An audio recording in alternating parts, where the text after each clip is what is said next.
What the heck? Okay.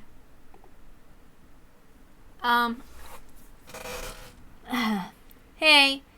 Sorry, I don't know, but I had to delete my last stream for like the last 30 minutes or whatever. Like, because, the insects were attacking me. And then there was some whole drama with insects attacking me because some people really don't understand and all that stuff. So, and then it took me out of my headspace again after that because it's like, I kind of live with the circus. And the reason why I didn't stream on Monday was because of the circus. Okay?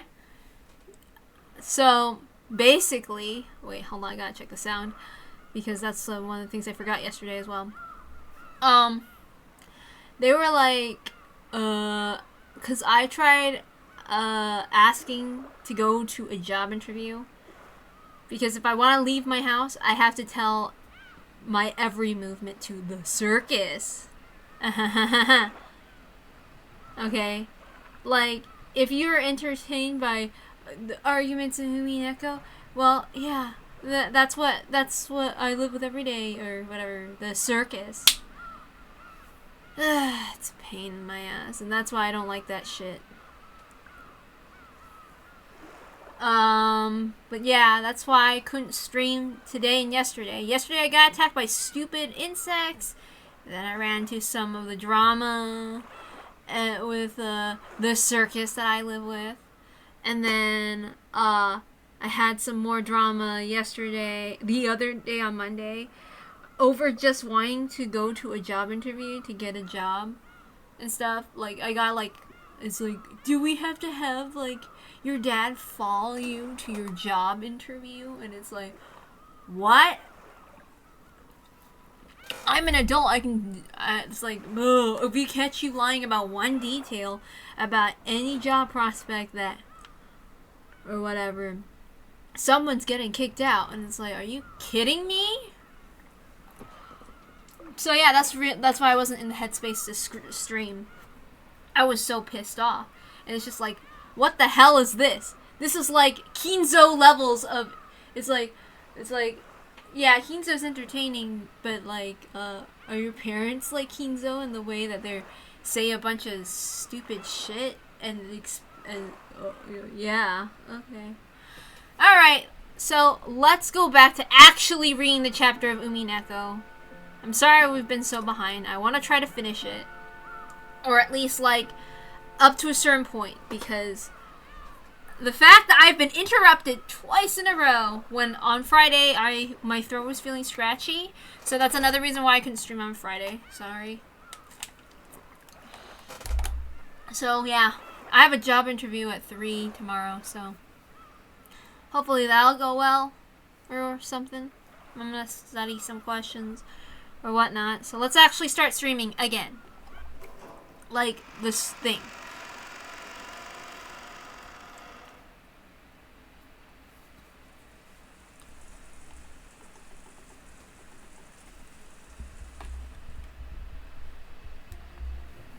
I think I've learned just how much the woman called Beatrice influenced grandfather's life. We haven't learned anything. Who killed Beatrice? Unless we figure that out, we'll never be able to get out of here. You're right. We need to finish this quickly. The funeral's already over after all. You've got it all wrong. This is the funeral. You mean what she's making us do? All the Beatrices we've heard about so far weren't killed at all. We're trying to understand where the word killed factors in. That's the real funeral as far as Burn Castle is concerned. No one knows about her being killed, and that's the truth we're trying to expose. You're pretty sharp, aren't you? It hardly feels like I'm talking to a piece from a lower plane. So, this is why I was given you as my Watson. Ow! Don't call your partner a piece. So, what's next, Willard Holmes? Step 1 of holding an investigation is questioning the witnesses, of course. There's still a Beatrice we need to ask about.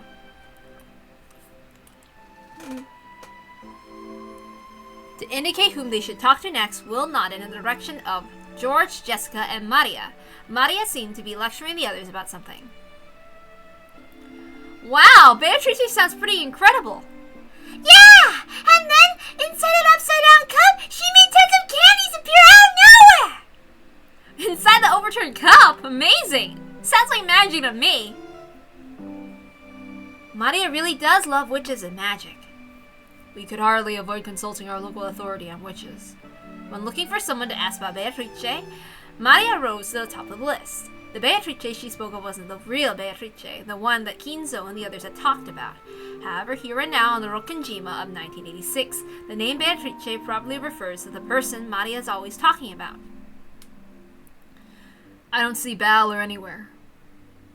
Ushirimiya Balor, the one who was forced to fight as Beatrice's opponent in many games, and the most important person in this game, this tale. A Balor in this world would probably be the peace version, but even so, it should be possible to get some vital information out of him. We'll probably want to talk with Balor too, but he was nowhere to be seen in the cousins' group. Balor did not attend this funeral. It's a shame, seeing as he's the cousin closest to me in age. Are you two on good terms? Yes, of course. And you pinch his butt every time he says something perverted. Oh, how did you know? Did your detective instincts tell you that? Poor guy. Burncastle said that everything we needed was gathered here. Since Balor isn't here, that probably means it's possible to find out everything without asking for his side of the story. Or maybe she's intentionally hiding the core elements and making us take the long way around. As part of some fickle witch's game. Since he isn't here, that probably means there's no need to hear his story for the time being. Let's talk to Maria and the others. I won't say anything perverted, so keep your hands off my ass.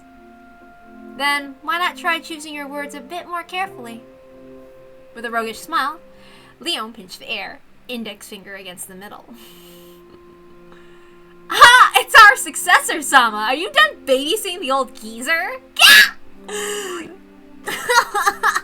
At least Leon was impartial. No mercy, even for Jessica. Will felt a bit gratified. I see. Since you are the successor and Cross's child, then Jessica's your little sister. He was so used to Jessica being an only child that though the scuffle between the two looked perfectly natural, something didn't quite feel right about it.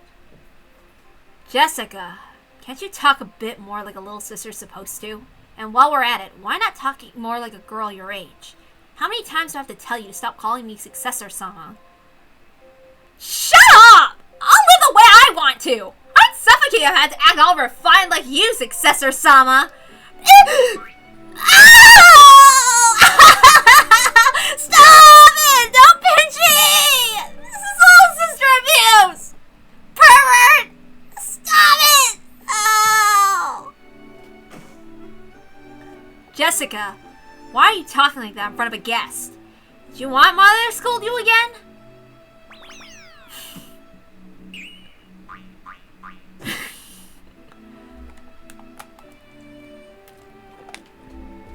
Looks like those two are close in their own special way. Well, Leon is an excellent person to be the successor without any faults. I guess I understand how Jessica feels. Leon might be a bit too perfect sometimes.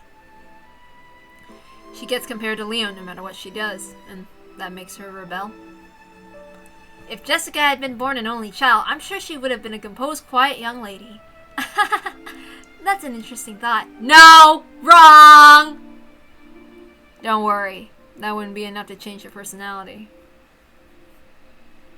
George! Who is this person? This is the first time we've met, right? But you seem to know a lot about our family. I'm George, and this here is Maria. Pleased to meet you. Call me Will. I'm investigating Beatrice. Please tell me what you know. Beatrice! Ah! See? Beatrice exists! Ah! I love this song. At least I get to hear this song again. Though Maria had looked hostile toward this unfamiliar man, as soon as she heard the name of the witch she loved pass his lips, her eyes began to sparkle. Hey, Maria, you've got to greet our guests properly. Hello! My name is Ushirimiya Maria! Ah! I'm glad I meet someone who knows Beatrice! Hey, Maria suddenly stuck out her small hand, and Will reached out for it reflexively.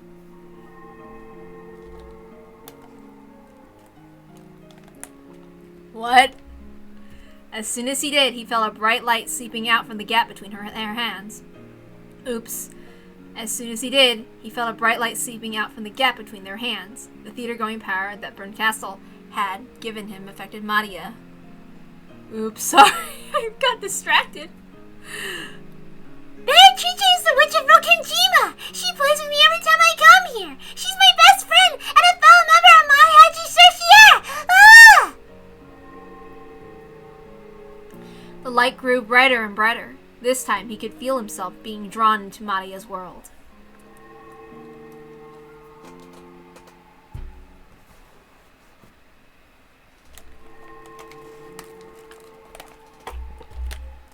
I'm Ushiro Miyamaria. My mama is Rosa. My papa... I don't have a papa. I think I remember Mama showing me a picture long ago and saying, "This is your papa." It was a picture of a man with a dark suntan on a beach wearing a swimsuit. Later on, when I learned what Papa meant, I asked Mama to show me that picture again, but she said it doesn't exist. But it had to have existed. When I drew a picture of it and showed it to Mama, she got really mad and said it didn't exist, or that if it did, she had already thrown it away. Ever since then, she kept saying that I didn't have a papa. Did you know? People say that you need a papa and a mama to have a baby, but that's a lie. Virgin birth, is it? Behold, a virgin shall be with child and shall bring forth a son, and they shall call his name Emmanuel. If I was a boy, that might have been my name. Book of Matthew, chapter 1, verse 20. No! Verse 23! Verse 20 is, "But while he thought on these things, behold, the angel of the Lord appeared unto him in a dream, saying, Joseph, thou son of David, fear not take unto thee Mary thy wife, for that is which conceived in her is of the Holy Ghost." So your father is the Holy Ghost. Everyone said that everyone has a papa. They said it was strange to not have a papa and that I was a weird, pitiful child. But when I asked Mama, she said I didn't have a papa, that he didn't exist. She got mad and hit me even though all I did was ask. So I didn't really understand who gave birth to me. I was an immature and misplaced creature, not a proper human. I realized I was a strange, pitiful girl different from everyone else. It doesn't matter who your parents are or what other people say. You are who you are. It must have been hard to teach that to a young, immature kid. My kindergarten teacher might have said that to me when I cried after being bullied, but even those words of encouragement couldn't have filled the blank space. No, the questions. Those words couldn't answer the questions in my mind. And the book is what gave you the answers. A priest came to see me. It was probably part of some lesson to enrich the minds of children through an edifying tale. To most of the children, it was just an ordinary fairy tale they might have heard from one of their teachers. Actually, I think we were just bored because it was too hard to grasp. Then at the time, the priest said something important at the end. That God knows everything. Yep. So I asked him, I only have a mama. I don't have a papa. Mama gave birth to me without a papa. Was that a strange and sad thing? I asked. The priest taught me there's nothing strange about a child having no papa. After all, Jesus Christ was born of a virgin. And the one who gave birth to him was the Virgin Maria? I was surprised! Maria, the name I was given, had been showing me the answer all along! I was so shocked I asked the priest to say it again, and he said that the Virgin Maria gave birth to a baby by herself! So I asked him that if that meant I could give birth to a baby all by myself too! And how did he answer that? He said the Virgin Maria was with child because of the Holy Ghost. And the second part of the book of Matthew, chapter 1, verse 20. For that greatest wish conceived of her is of the Holy Ghost. That surprised me again! What do you think that means? You interpret this to mean that Ushiomi and Maria had no human father, that your real father was the Holy Ghost. Regardless of the Bible's original meaning, this young, sad girl, whose lack of a father had caused her to lose her sense of identity, had finally created a way to understand herself. Once I realized that, I knew why I was different from all the other kids. The ones who made fun of me were all children of Joseph. But I alone was different. I wasn't worse than everyone else. I was a child of God, a child of the Holy Ghost. When I got back, I told Mama. I had no papa. Mama gave birth to me thanks to the power of God.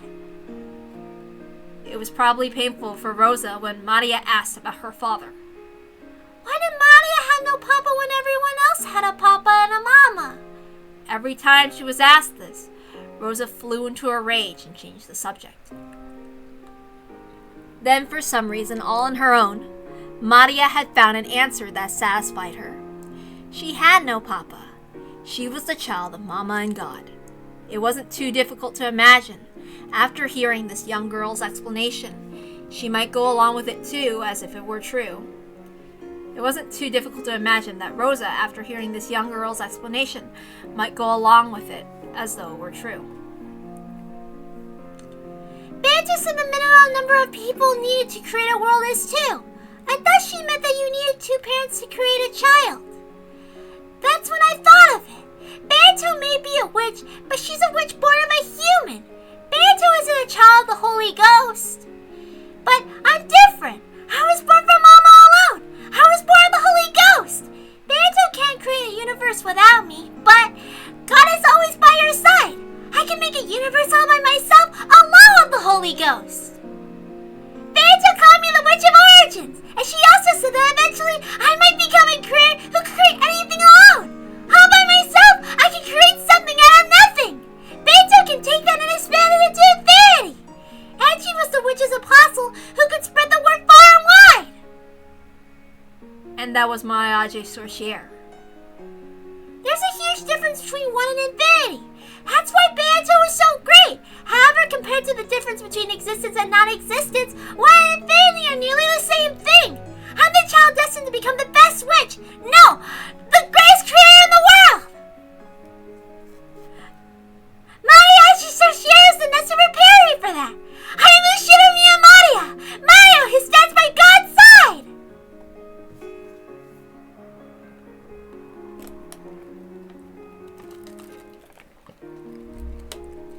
If we liken Maria's sense of identity to a universe, then this is the endless stream of words coming from her might be like the Big Bang.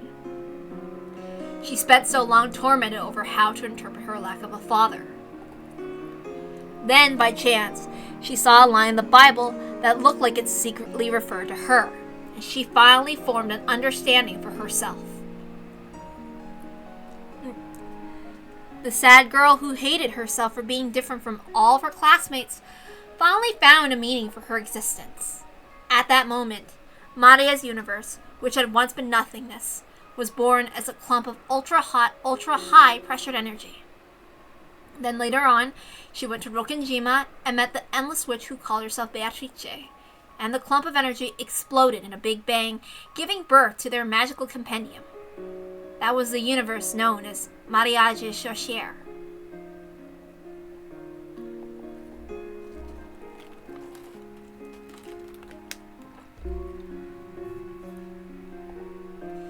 We're jumping about a bit too fast. Let's take things one at a time. Sure! Where do you want to start? After you decided that you were the child of the Holy Ghost, it's easy to imagine that you gradually became more and more interested in the occult. And then what? Once you reach that state, where did you meet Beatrice, and how did the two of you interact? It really did happen all of a sudden one day. I wanted to meet the witch called Beatrice who lived in Rokkenjima, and I wanted to meet her as a fellow witch. At that time, you already knew you were a witch. I did! Even then, when I came to the Bible and the occult, I already knew as much as an adult. So even though I couldn't use magic, I believed that I was a witch. It's a bit funny, isn't it? That's why I was only a witch with When did you meet Beatrice? I don't really remember when, but I do remember what it was like. It was really, really sudden.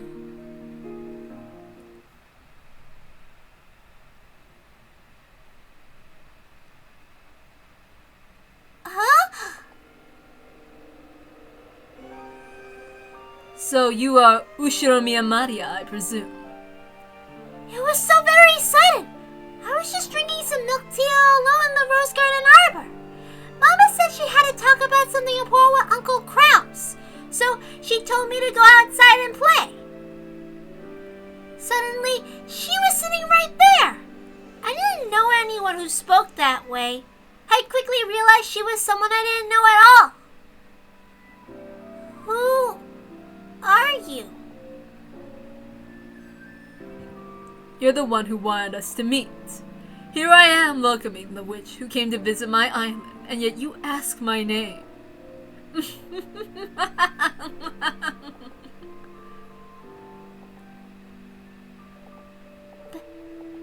Beatrice. Huh? Precisely. I am Beatrice. Yeah, that is pretty sudden. Yep, really, really sudden. There are witches and spirits right next to us all the time. They just choose not to show themselves. And when they do show themselves, it's always sudden as though they've been there the whole time. That's what I learned that day. And then you and Beatrice became friends. Yeah! And she stayed and chatted with me the whole time until Mama was done with her work. We talked about magic and witches. And how I was the child of the Holy Ghost. And what was your impression of Beatrice then? I don't like saying it, but my knowledge at least was better than hers back then. At first I thought she wasn't a very good witch. Well, that was just my conceit. There's so many different kinds of magical compendiums. Plus, mine was based on self-study. I probably only viewed Beato that way because her magical compendium was different from mine. It wasn't long before I came to regret that and apologized. I'm also self-study too, but I don't take from the occult. I had my own thing. Because mine is not very religious. It's more spiritual. In a sense. Apologize. Did Beatrice do something to win your respect? I see. So she showed you magic.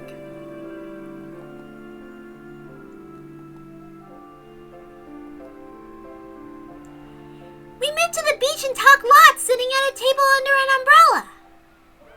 Very interesting. Maria, I see you have been quite diligent in your studies.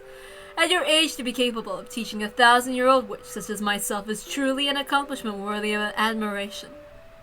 So, what sort of magic can you use?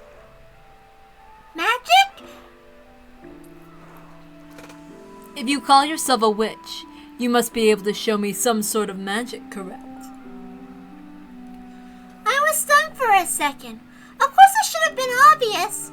I was a child of the Holy Ghost, and since I studied so much of the occult, I was also a witch, not a human. Until that day, I'd been so sure of both of those things. So, when I was asked what sort of magic I could use, it left me in a daze. When one knows of magic and can speak of it, they finally reach the rank of apprentice. One is only a witch if they can put such knowledge into practice and use magic, correct? So, I'm not a witch yet? You have studied well, and I can sense a very rare talent within you. One day you may become a witch so great that even I could not compare, or perhaps even a creator as you have told me. However, you are still young and immature. You are, yes, you are an apprentice. A witch apprentice, you might call it. So, does that mean that you can use magic, Beato? Of course. I could not call myself a witch otherwise. Incredible! Show me! I want to see your magic! Until this day, Maria had never doubted the magic-themed idea that she was the child of the Holy Ghost. However, no one had ever proved to her that occult phenomena actually existed. Maria could create a universe all by herself. However, she wanted to share it with a second person, so that she could believe in it even more strongly. Once I could have drawn a rainbow in the sky, transformed into 7 colors of candy, and eaten them at my leisure. However, my power has weakened so much that I cannot even preserve my form to my satisfaction. You told me about that. You can't use your full power because of the shrine. It will take quite some time before my power returns. At this moment, I cannot turn rainbows to candy. However, perhaps I can show you a bit of that power with some simpler magic. I want to see! I want to see your magic! Very well. However, I must ask for your assistance. As I have already told you, no matter how pure your soul might be, all humans are tainted and filled with a toxin that resists magic. Yeah, I remember! You told me about the anti-magic toxin. It wasn't in any of the books I've read. You must be really incredible to know so much. Bitch, wait. My bad. Sorry. Speaking in my non-usual voice makes me whatever.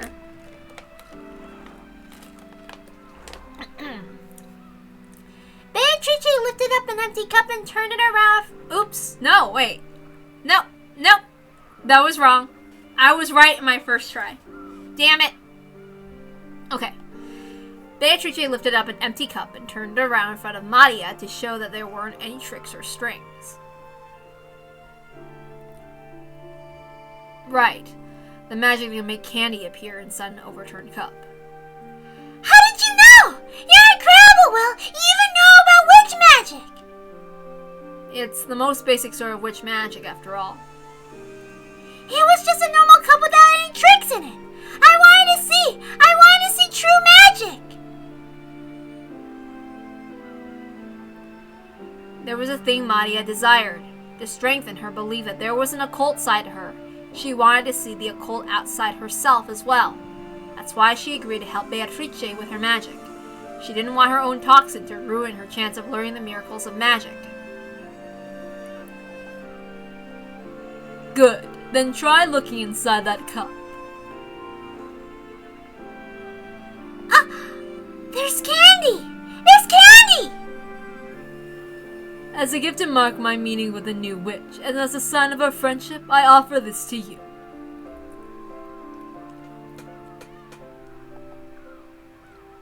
This was a true miracle of magic. For the first time, I felt shame and embarrassment I can see. I could feel that sense of omnipotence disappear, the idea that I was the child of the Holy Ghost and the most important and special person in the world. Instead of the child of the Holy Ghost who can't actually do anything, I'd rather be a witch who can use magic. Ushia Miyamada wants to become a witch! Starting off as a witch apprentice. I was already fascinated by Beato. I want to become a real witch too! I want to be your disciple! How modest. You already have an abundance of talent and diligence. Also, though it may have been different when I was at my full power, I cannot take a disciple at my current state. So I can't become a witch's disciple? Correct. You cannot become my disciple. However, you can become my friend. Really? Indeed. From this point forth, we shall be friends. Let's continue to discuss the deep and profound world of witches. Ah! Thank you, Beato! Can I eat this candy? No. Let that be a souvenir. Instead of eating it, keep in that adorable bag of yours. Okay, I'll eat it at home. Ah! Ah! Ah! Ah! Maria, that candy was brought into being by magic. Therefore, it is fragile. If you deny my existence with that toxin of yours, it will melt and fade away. Ah! No! Then be sure that you do not forget your meeting with me. As long as you keep that little promise with me, I shall be here to greet you when we return to this island. Ah! I'll keep it! What's the promise? Well, to start, when you get home, wash your hands. Then rinse out your mouth.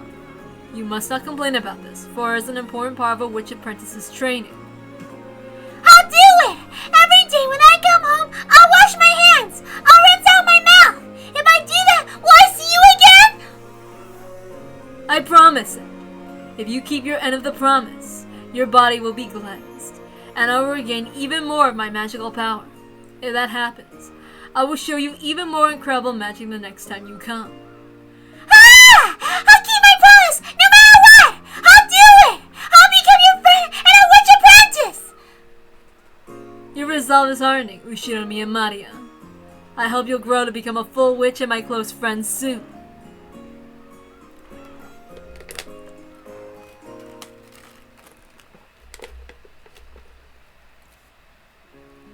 I think that was the first time I met Beatrice.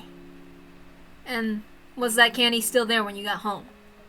Yep, but I doubted a little, so it was all melty. I regretted almost doubting her, but if I doubted her more, the candy would have disappeared completely. I almost lost the proof of the magical miracle that happened before my eyes. A piece of candy melted. I think it was more of a caramel than a normal candy. It was all lumpy, just starting to melt. At about what time of year did this happen? I'm not too sure, but I remember that the milk tea had ice in it. What does that matter? Never mind. Did you tell Rosa about your meeting with Beatrice? Yep, I told everyone about it at dinner that day. Uncle Cross laughed at me. Then Mama, who was sitting next to me, got mad and told me to stop talking about it. Ugh! Next to you. By your family's ranking system, your seat shouldn't be next to Rosa's. It wasn't a family conference. It was just when Mama and I came to visit. So there was only Uncle Cross's family, Mama and me. There were fewer people, so we didn't sit in the same spots as a family conference. And Rosa was sitting in the seat next to you. Yeah! Why does that matter? It doesn't. Have you ever met Beatrice outside Rokenjima? No! After all, Beato's body is fragile, so she can't go wherever she wants. I said I wouldn't mind letting her possess me, but she said she couldn't because she couldn't leave the island. And after that, you met her every time you came to Rokenjima. Yeah! We became really good friends. The more I talked to Beato, the more I realized what an amazing witch she was. She showed me wonderful magic every time I saw her. Then she told me about a magical companion that was different from mine, and we both talked together about the mysteries of magic. I wanted to reach her level as soon as I could. I wanted to become the kind of witch Beato was. Did you ever introduce Beatrice to your mother? Nope. She said Mama's toxin was too strong, so they couldn't meet each other yet. Almost all adults are no good when it comes to the toxin, because they're all tainted. Was anyone other than you able to see Beatrice? They could at first. She said her magical power was weak, so her body would crumble, if even a little bit, if the toxin reached her.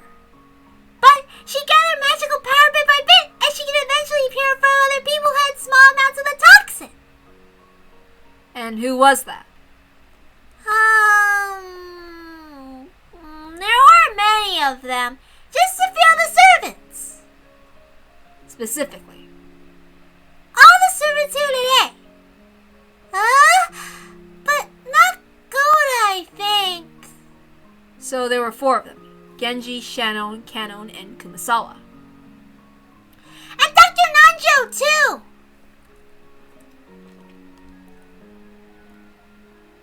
Apparently, they would sometimes come to visit Maria and Beatrice's witch tea parties.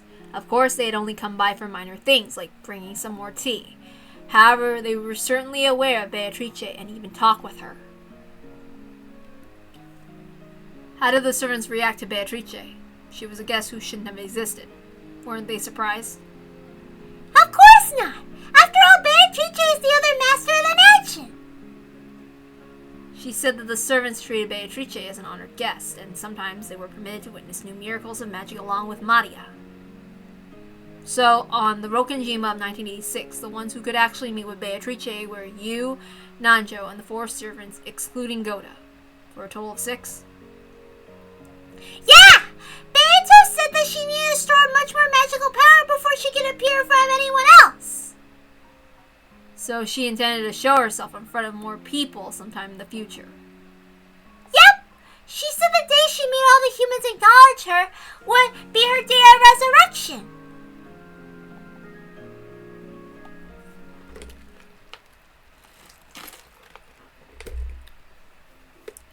Maria, the servants, and Nanjo had acknowledged her.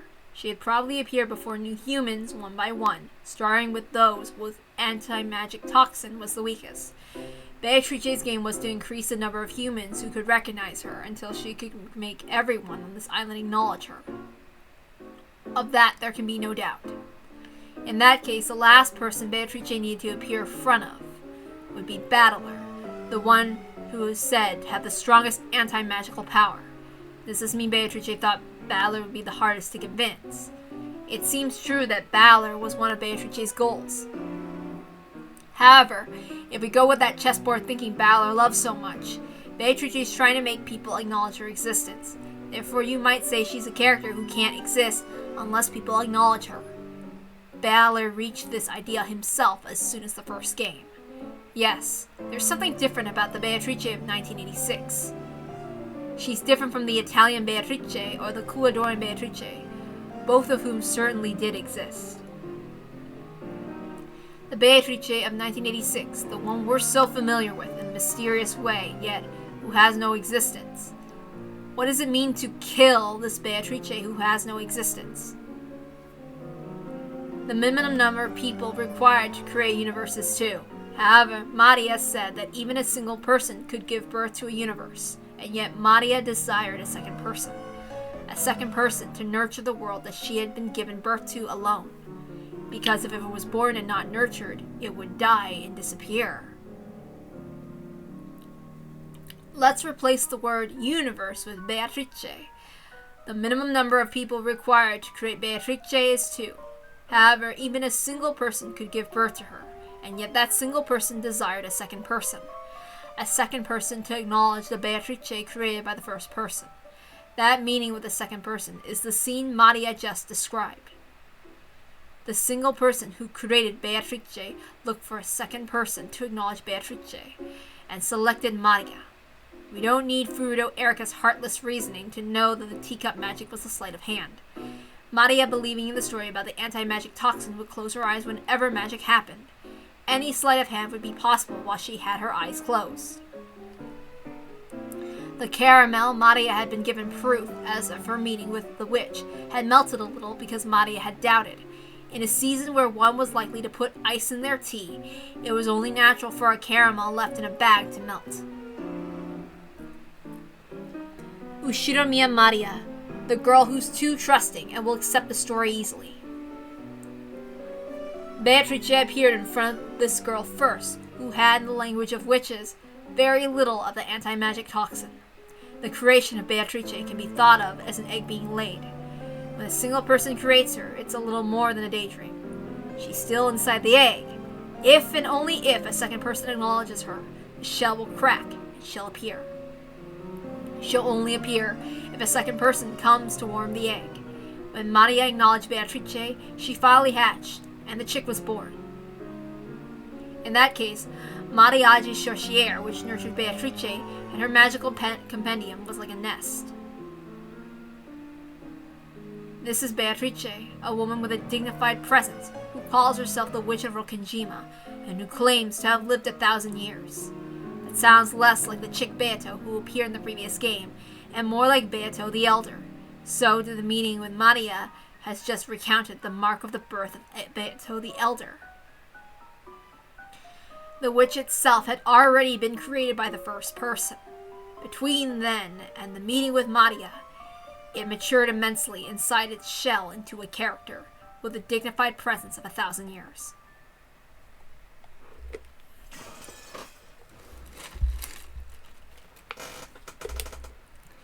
Then, when Maria acknowledged it, it hatched, and the witch of Rokenjima finally gained a form. Perhaps that moment marks the birth of the Beatrice of 1986. The younger chick Beato was born out of love for Battler. Since that birth hasn't yet occurred at this point in time, the birth of Beato the Elder and the existence of Beatrice at this moment must have nothing to do with Battler. Are you enjoying this reasoning, Berncastle? If you are, let's at least have some applause from the spectators. Great, thanks a bunch.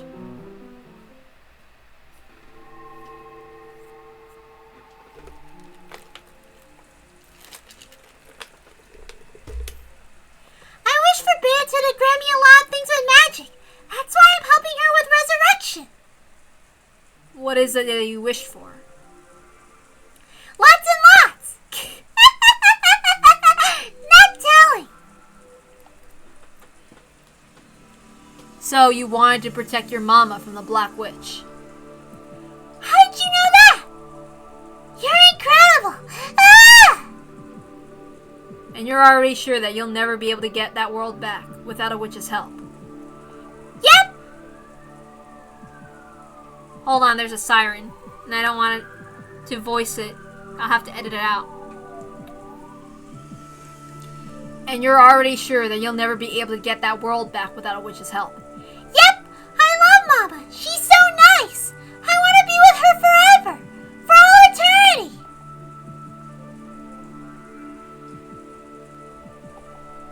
Now I'd like to hear about Mariage Sorcière.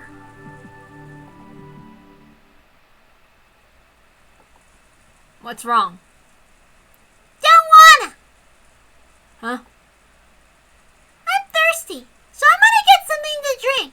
See you later. Maria suddenly became formal, bowed her head, and left without waiting for a reply. It was a very un-Maria-like thing to do. I see. So the Game Master has moved the piece. Apparently she's telling me to ask about something different. Huh, how interesting.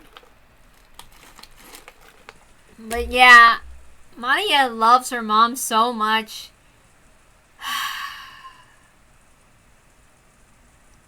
I mean, I think it kind of proves that maybe Rosa was a better mom at first, but like, you know, somewhere along the line, like sometimes parents are selfish and they desire things and they don't think about their kids and stuff.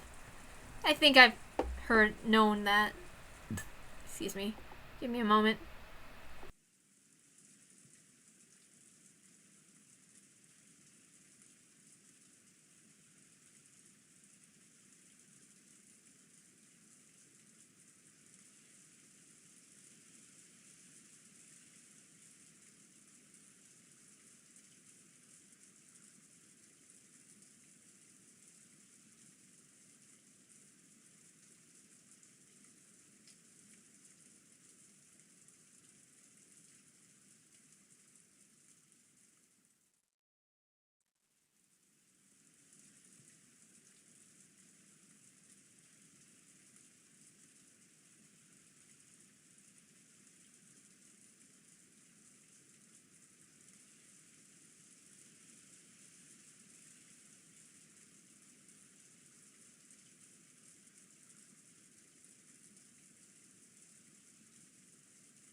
I'm back. I had to leave for a bit. For a break. I do this taking breaks hourly, you know. Sorry if I was away for a bit.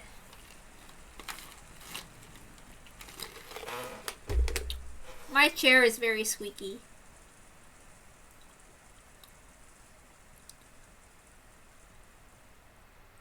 Okay. Give me a moment. I will now go back to my thingy. Alright. At some point, Leon had started chatting with the other family members. Jessica seemed to be getting irritated at having her butt pinched so much, and George was trying to calm her down. Jessica and George. Guess I'll hear their stories next. Compared to Maria, the anti-magic toxin is very strong in these two. At least at the beginning of the other games, they didn't acknowledge Beatrice. Maria showed me the point of view of one who believes. Now it's time to hear from those who don't.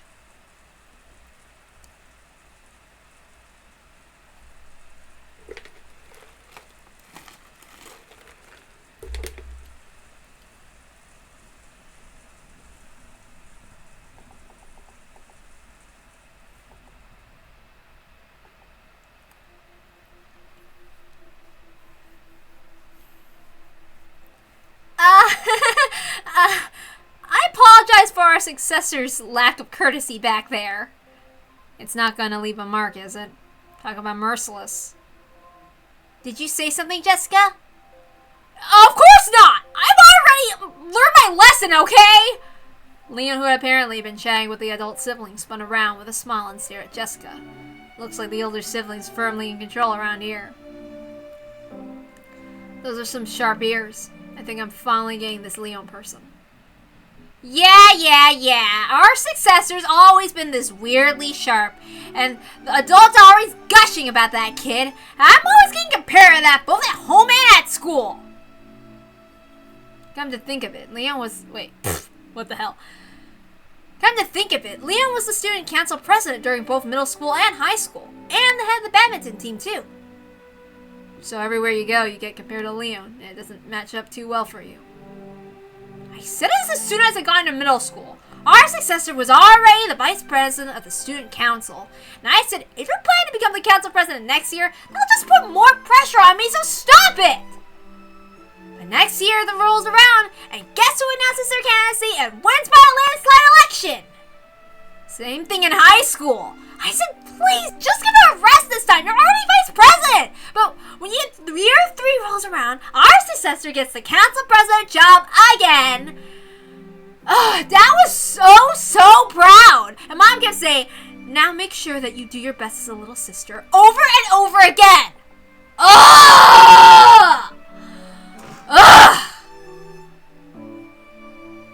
But even so, you're proud to still be Leon's little sister, weren't you? It's not like I ever thought it that way. Yeah, of course not. Why would I?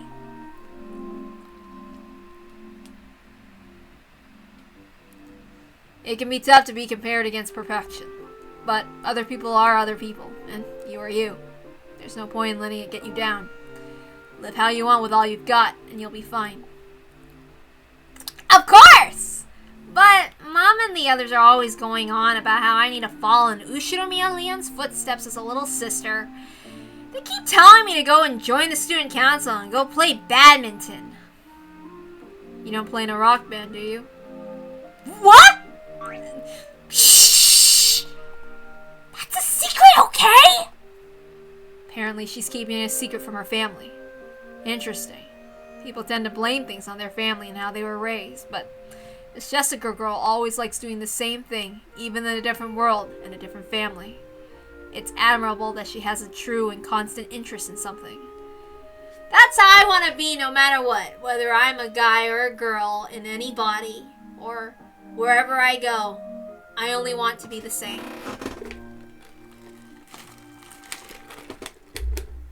I don't ever want to change in that sense. I loved it, that Petan song. That Dokyun song. Shh. Oh, is he referencing Dokyun? that that song in the anime. That one's better than Sweets to me, if you ask.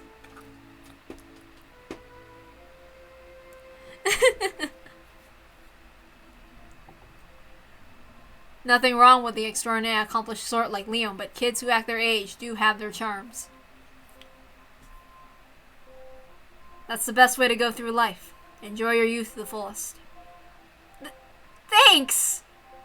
Apparently no one had ever told Jessica that they approved of how she lived.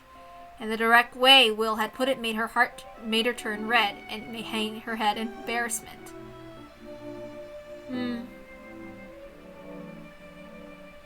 I want to ask you too now.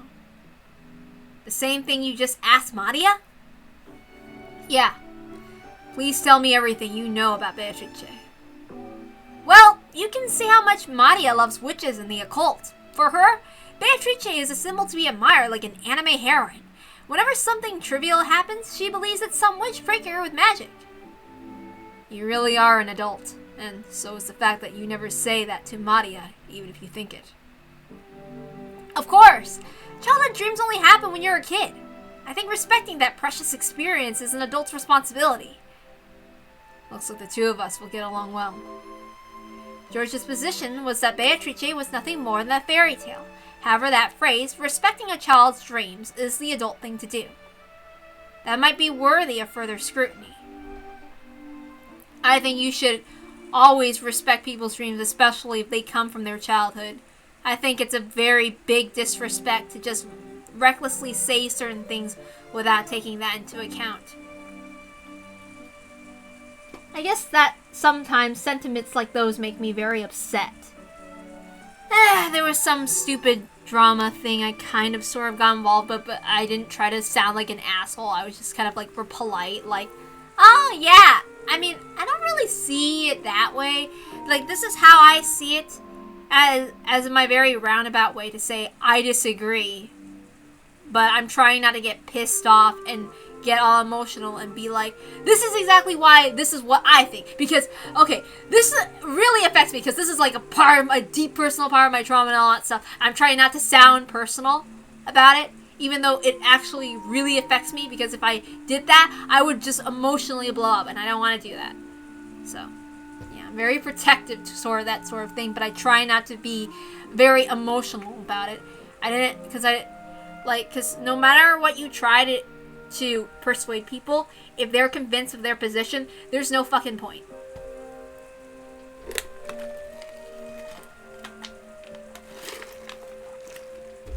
So yeah. When she got candy from Beatrice's magic, Maria probably got excited and told George and the others. Then the adults followed his lead and actively supported that story, as adults should. However, we can conceive of a similar situation coming up besides an adult interacting with a child. For example, what about a subordinate interacting with a superior? If Kinzo, the tyrant of the Ushinomiya family, claimed that Beatrice existed and had revived, perhaps the other members of the family would actively support that story, as a subordinate should. Though Beatrice only appeared directly in front of a limited number of people, it's probably safe to say the concept of her existence penetrated deeply within the Ushinomiya family, even among those who had never seen her. However, no matter how deeply that concept penetrated, she was only viewed as a sort of fairy tale character. It would be necessary to transform the concept of that character from an imaginary fairy tale into reality. So, a person attempting to do this would need to perform acts that no one could explain without magic. These acts were the witch's incidents, starting with the window-opening pranks played by Beato the Elder, and ending with the closed-room murders. Beato the Elder talked about this, saying that the anti-magic power filling the mansion would be weakened bit by bit the more she made her existence known. Beatrice, why were you willing to go so far to make everyone beside you accept your existence? Because that fiction will become the truth if everyone acknowledges it. Because at that moment, the being called Beatrice will be acknowledged and will become human. In that case, until Beatrice is acknowledged by all people, she's less than human. She's furniture. Why would furniture want to become human? I seem to remember this being a theme in the previous game.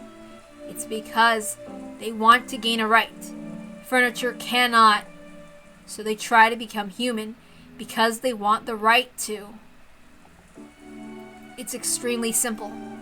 After all, it's directly connected to the reason Chick Beato was born in the first place.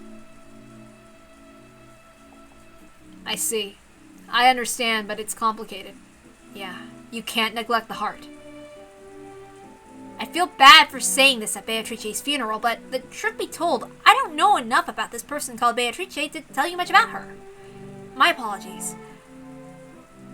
Jessica does live here, so she might know a little more than I do. Speaking of which, have you introduced yourself to this gentleman yet, Jessica? Nah, not yet, actually. There's this idiot going around pinching people's butts, so I didn't really have a chance. A bit late, Jessica looked embarrassed for acting rudely in front of an unfamiliar guest.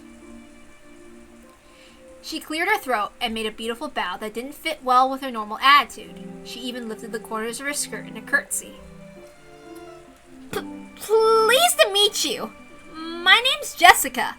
Allow me to welcome you to the Ushiramiya family on this splendid day.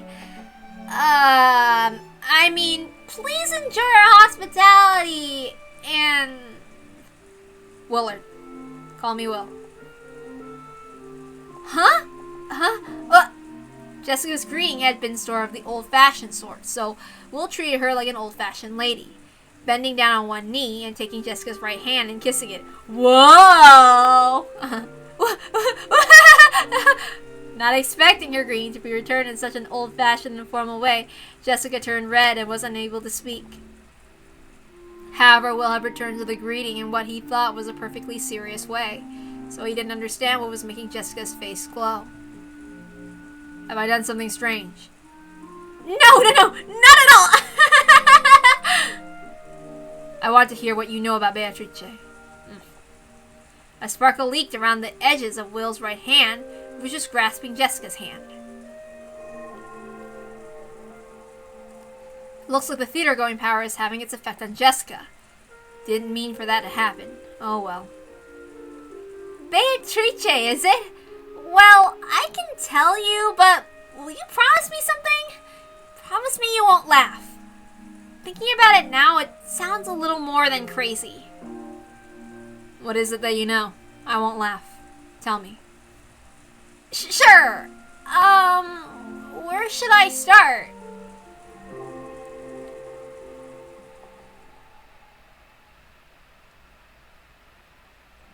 To me, the Golden Witch Beatrice is sort of like one of those 7 mysteries of the Ushiramiya family. You heard of those, right? Almost all schools have a set of tall tales or ghost stories that get passed down. Like, on some days, the piano in the music room will start playing by itself, or the skeleton in the science room dances around at night. Everyone's heard of them, but of course, that doesn't mean they believe in them.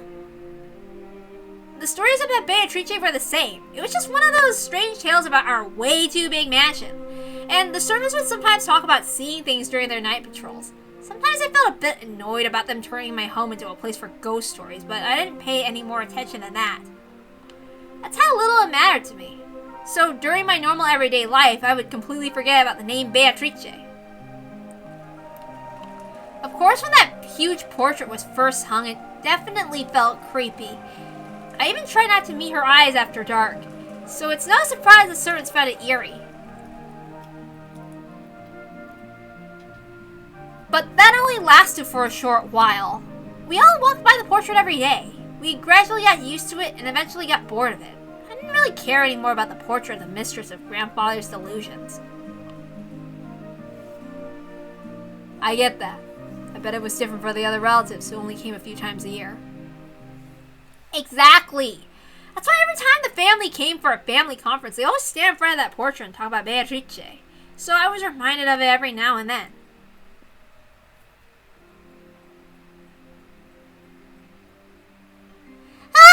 Beatrice! I've done the play again! I've written a new spell! Take a look at it later, okay? Ah! You really do like Beatrice, don't you? You've been in such a high spirits ever since Grandfather had this portrait hung. Huh? Where's Angie? She went back with Aunt Kyrie to take some medicine. Her body really is frail, totally the opposite of Balor. She's the sort that gets sick whenever she's stressed. Also used to get sick on big holidays or trips. Maria is really tough by comparison. She's been talking about Beatrice non-stop since we left Nijima. But she thinks she's taking this a bit too far? It's not so bad, right? It's normal for kids to have an active imagination. If a kid told you that she met Santa Claus, would you tell her she's a liar? Well, of course I wouldn't go that far. Maria kept talking to the portrait as if it was an old friend. She promised to play with it later as if she was talking to a living human. George and Man seemed to think that this behavior from a younger member of the opposite sex was cute.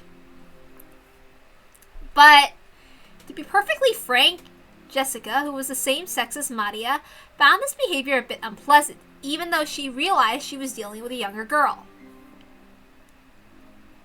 At the time, I was fascinated by anime heroines and other fictional characters. However, Maria's behavior seems to signify something more direct than mere fascination.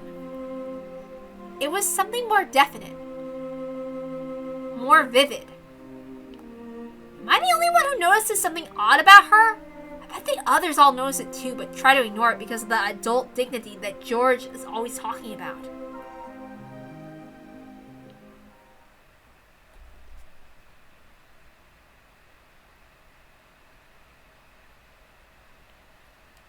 I'm just like Maria, like that.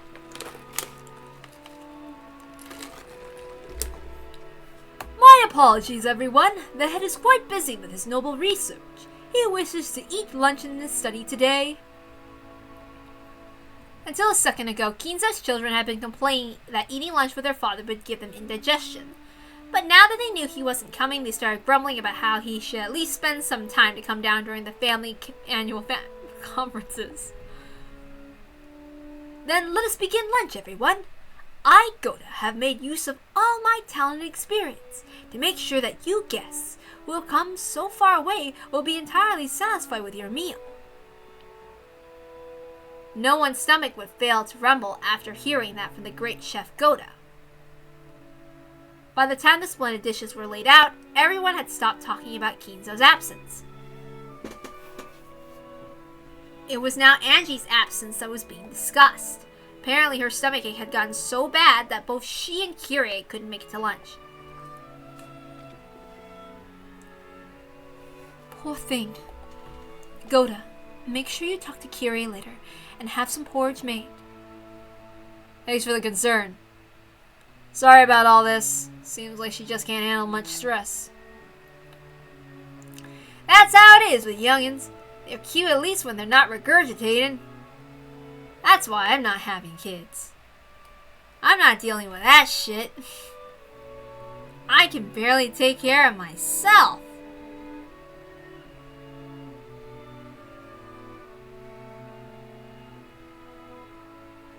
Seriously though, I used to get sick all the time to the point that I was sometimes away from school for a bit. Like a sore throat will take me out.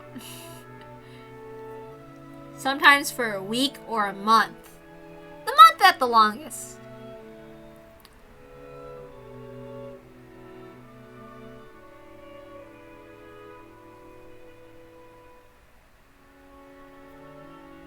Give me a bit. George used to do that all the time. He really was frail way back then. Right. Let's not talk about the past. It's not exactly a mealtime topic. Ah! Poor Angie! So she won't get to eat this yummy food? Yeah, poor kid. Let's make sure we play with her a lot when she gets better. Ah! No way! She can't play with me! What are you talking about? Why?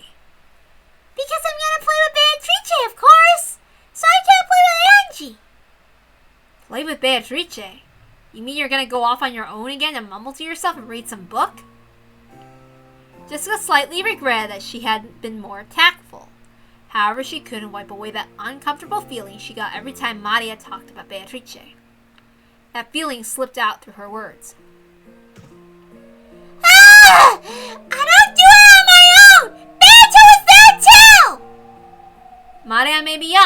she does know how to read a person's tone. She immediately burst out in anger, drawing the attention of everyone in the room. Normally, Rosa would have stopped her at this point. However, she happened to have gone to the bathroom at that moment, so there was no one to calm Maria down. Poor Jessica! You're just a clump of toxin!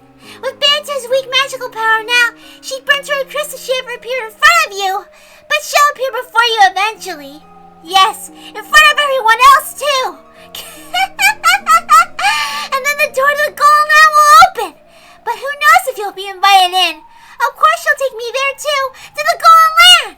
But not Jessica! Not Jessica! Not someone who makes fun of Beatrice! Not an unenlightened, stupid, confused, filthy, toxin-stained human!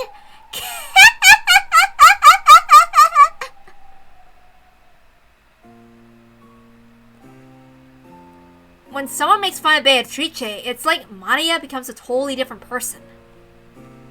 There's a theory about Maria having multiple personalities, wasn't there? Multiple personalities? Yeah, that probably describes it perfectly. Or maybe that was Maria's idea of an ideal personality. You mean that thing about creating another self the way that you want to be?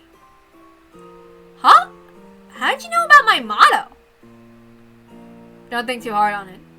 You'll just get a headache. It was something Jessica once told Canon.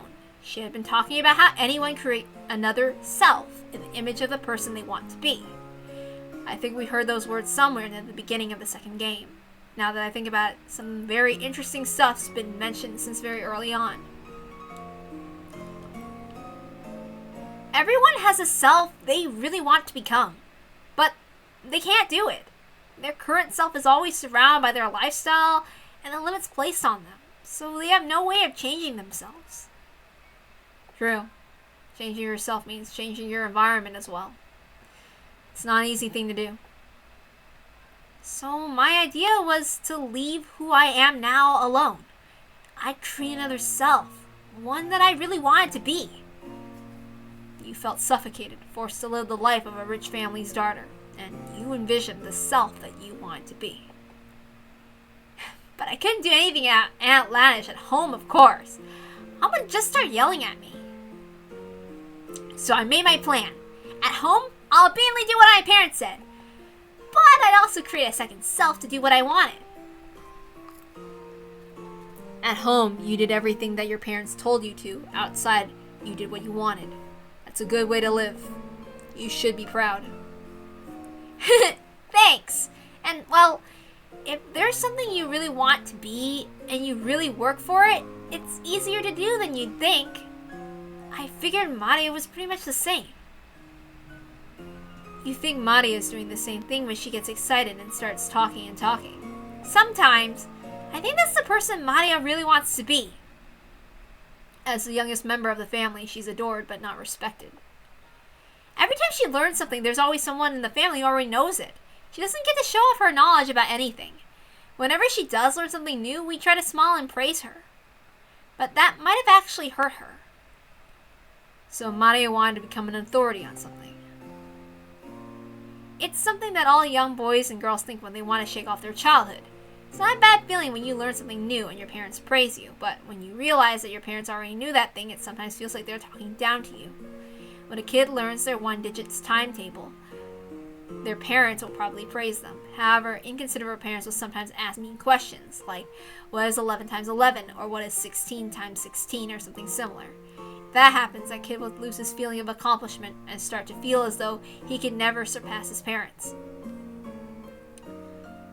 So it's easy to guess why Maria got interested in the occult, something else no one knew about, and started learning more and more about it. I think the person Maria wants to be is an authority on the occult who everyone respects. And if she talked about the occult during her everyday life, Rosa would hit her. So, like you, she's been hiding this other self most of the time. That's what I think she's doing at times like these. Maybe I should say that that's her real self slipping through the cracks to cover up her normal self. Actually, I had some experience with that myself. I thought at times it'd be nice to become a frail, secluded lady, so I pretended to cough a lot and it sort of became a bad habit. Because everyone else would be nice to you if you started having coughing fits. No, whenever the conversation turned to something I didn't like or something that made me feel uncomfortable, I could do that to change the subject. I see, and that's another self you want to become. I'd appreciate if you didn't tell anyone about that. Then just what is Maria's other self? An authority in the occult who can out-argue even adults, or else does it even have to do with her relationship with witches? Either way, denying Beatrice in front of Maria is clearly taboo. In her search for something more than her everyday life, Maria found it in Beatrice and inside herself. In that case, it's going to the goal now with Beatrice, Maria's wish. Okay, hold on. Before we continue, just like Jessica's about to change the subject again a bit. I don't really know if I really relate to that. Like when George brought that up about breaking out a shell, I don't know if I ever really related to that. I remember I only slightly got into somewhat occulty pseudoscience-y stuff because my sister showed me a book on it and I was like, oh, okay, I'll look at it or something. I don't think I've ever really been obsessed with being respected in that sense because it's just like, I just assume that people should always just respect people, but some people think that you have to earn a respect, in a sense. And I think people should just be entitled to be treated with, like, you know, decency. I don't know. I just think there are certain rules that you should follow and not violate. I mean, for me, I make mental rules and I just follow them, and I don't know if people think the same way. I don't know. Hold on. But, like, I don't know. I've never really related too much about this sentiment with Ryukishi's thing, because, like, and it's probably because I don't really care that much about people in that sense as I was growing up. Because, I mean, when I was a kid, I wanted to do anything, and I wanted everyone to like me or something. But, and then it's like, you know what? It's not as fun because it's just like, what's the point? I don't know. For me, I'd rather just do my own thing. It's just like,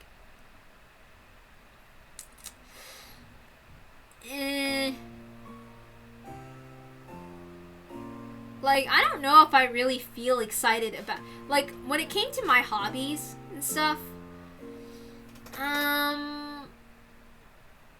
because I was a kid that was more into anime than other kids back then, before people didn't really care that much about anime. Like, okay, you go into Halloween stores nowadays and you see that you can actually dress up as your favorite anime characters. You couldn't do that back then. And, like, other kids, they won't know what you know. Or they'll just think, what the fuck are you talking about? Or something. Or they'll think it's, like, really weird. And, like, for me, I didn't like it that I genuinely enjoyed hobbies that nobody fucking knew about. I was a weird kid, okay? I was a Chinese American who was also into, like, I watched Chinese TVB dramas growing up. As a child. As, like, a 5-year-old and stuff. And I was also into, like, when I was 8, I was into certain murder mystery genres, like this live-action adaptation of Kindaichi Case Files or something like that, and stuff. And, like, so I talked about that when I was, like, 8, and my teacher was like, why is she talking about murder? And she's 8, and I'm like, no, because I'm interested in that. Yeah, I mean, I kind of like mystery a little, but I also, later on, like other gory stuffs. That's how I got into Higurashi, because I saw, like, traces on, like, Smash Brothers and stuff, and they had all these crazy, sorry, I'm kind of going off track, but, like, point is, nobody knows what the hell I'm talking about with, like, Chinese stuff, or, like, okay, so, like, imagine, like, Genshin comes in, and, like, or, like, with the internet starts being more prevalent in the public eye and stuff. And people start hearing more about my culture. And like for me, back when I was a kid, I just thought no one would ever give a shit about my hobbies until 100 years later. Because that's how long I thought it would take. Okay? So, and like, for me, I separate and distance myself from my culture that I liked, I genuinely loved, because, like, at least people have an idea of what anime is. People know what a Goku is, at least at that time. So, and Goku's related to Sun Wukong. Okay? I'm sorry I'm getting on a tangent here, but I'm just saying that this is what for me, When They Cry is a very personal thing for me, and I'm gonna get into tangents or whatever. So, that's just how I'm gonna approach it, okay? Because, like, for me, my mindset was very influenced at this time when I started reading 10 years ago for Umineko. So it's a deeply personal thing. And really, I'm just reading this live or whatever because, well, other than content stuff, it's my comfort series. Okay? I don't care about that other stuff. I'm just reading this out of my genuine love for the When They Cry series. I love Ryukishi, and that's just it. And one day, I am currently working on making my own personal stories and stuff that they have some influence like that. But yeah, yeah, okay? So, it's not gonna be like, why are they going off on, like, their personal life stuff? Because I can, okay? It's not for you. This is purely for my own enjoyment. Sorry. Okay, but yeah. I mean, like, for me, like, I think something that makes you think a lot about how, like, also with Umineko, the way when Ryukishi explores, like, how people think with, like, fantasy or, like, with their escapism and stuff, it makes me think about things, about everything, about how I want to process my life, because I don't know. So in a way, Umineko was very helpful for me in that sense, and that's my way of sharing my love for the story. And it's so hard for me to explain and put into words about how deeply the series affects me. Especially episode 7 and especially episode 4. They are my personal favorites. I love them so much. And I know I went off on a huge tangent in episode 6. And yeah, I'm doing that in episode 7 too, okay? I cannot help it. That's just how I am. I'm sorry. It's very personal to me. So, yeah. I mean, when I go into my YouTube, whenever I go on tangents, I'll probably put them in the end. So, it's not for people to be like, holy shit, they're gonna talk about this, and blah blah, it's gonna bog down the thing. I'll make sure to put it at the end. So, but, right now, since we're live, I'll do whatever I want. Or you can, like, skip ahead until I move on. I don't know. But I will eventually edit this. But yeah. But I still had more to say in that sense of, like, for me, it's painful to be the only one that likes something. So I don't like the idea that I was the only person that was into anime at the time, okay? I was into Naruto when I was like 9, but like none of the other kids knew what Naruto was. Like, cause all the adults around me, they already knew how to pirate shit. So by the time all the kids were into Naruto, they were already in middle school. They were behind me, and I was like 9. I was like, God damn it. So I already know a lot more than them. Like, one of the kids thought that Itachi was the leader of the Akatsuki, and I was like, no! No, it's not true, okay? We were, like, the manga was already at that point where we knew that Pain, or, like, Toby was the leader. Like, it was already around that time. As in, like, I was in middle school. Okay? Because, okay, like, I'm 28. Okay? So, at that time, I was, like, 14. Okay, that was 14 years ago. So things have so dramatically changed. Like, I didn't even expect the anime to really, like, get that popular so quickly, but now it's like, you can go to a Halloween shop and then you'll see people dress up as, like, Bleach and Naruto characters and, like, Demon Slayer characters, and it's like, holy shit. Okay? For me, it's a shock. Okay? And, like, when some people who are like, oh, I'm already bored of some of these things and it's just like, wow, you're lucky that, like, you can, like, be exposed to a bunch of shit at once, and, like, then you'll suddenly find them bored. Because for me, like, there are things that I love, I can't ever get bored of. I want it always. Because, like, I didn't ever think that things could accelerate, that I can get immediately what I want from what I see with my eyes. Okay? And, like, I was a Chinese American growing up at that time, okay? I mean, I know, like, but, I mean, for me, I don't know. It's just something kind of, like, sorry about that, but, yeah. What else do I wish to say? But yeah, I kind of have a hard time relating to what Ryukishi says in that, because I don't like standing out, because, like, you like things that people find that are too weird, they won't like you for it. Okay? Like, because I see even, like, the other Asian kids that I knew, very few of them, like, they weren't crazy into their culture. Some of them, they can speak their own languages, and I didn't have that opportunity. I can't speak or read Chinese very well.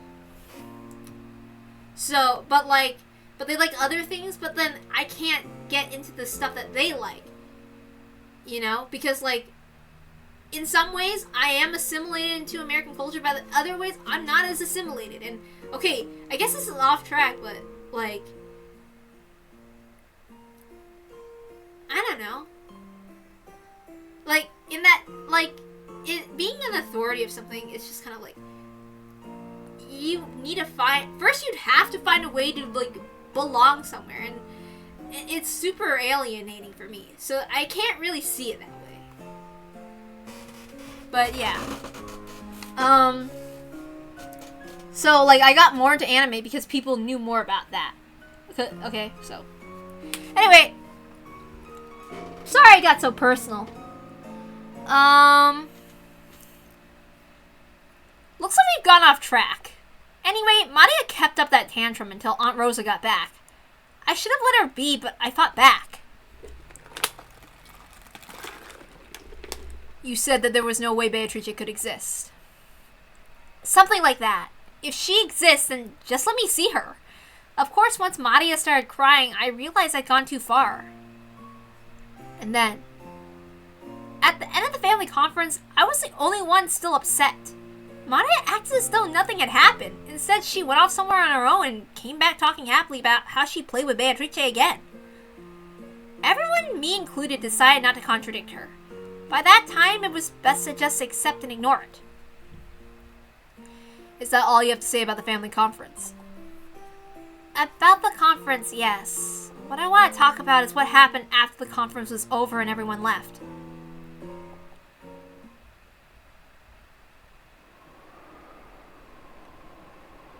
Even after the conference ended, I still felt a bit uncomfortable. If Maria had just stayed mad, we would have made up with each other and I could have put it all behind me. But since Maria got over it, it felt like I was the only one unsatisfied.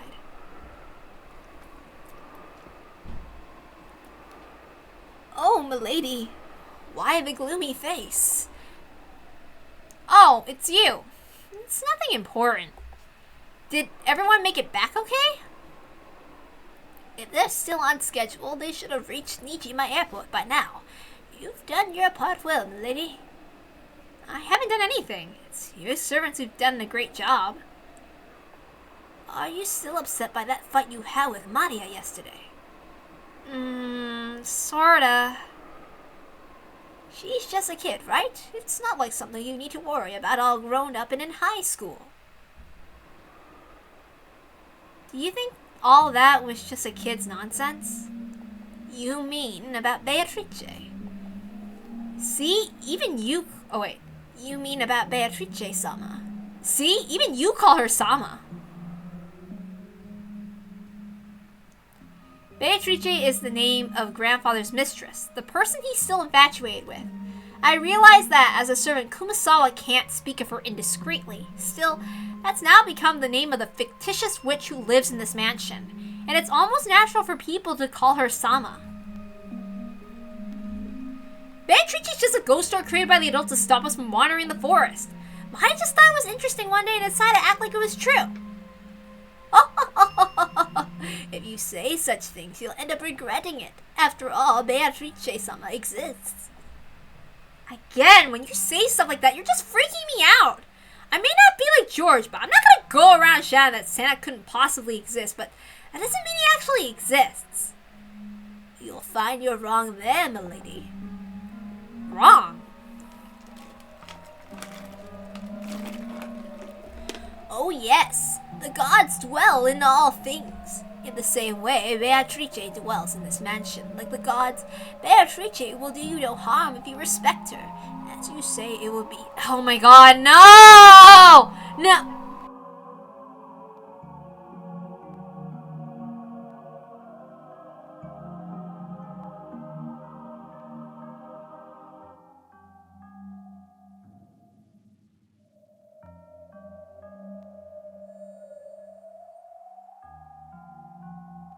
Sorry, I got interrupted by somebody who thinks that they need to constantly remind me of things. As if I have a goldfish memory. Anyway. Oh yes, the gods dwell in all things in the same way Beatrice dwells in this mansion. Like the gods, Beatrice will do you no harm if you respect her.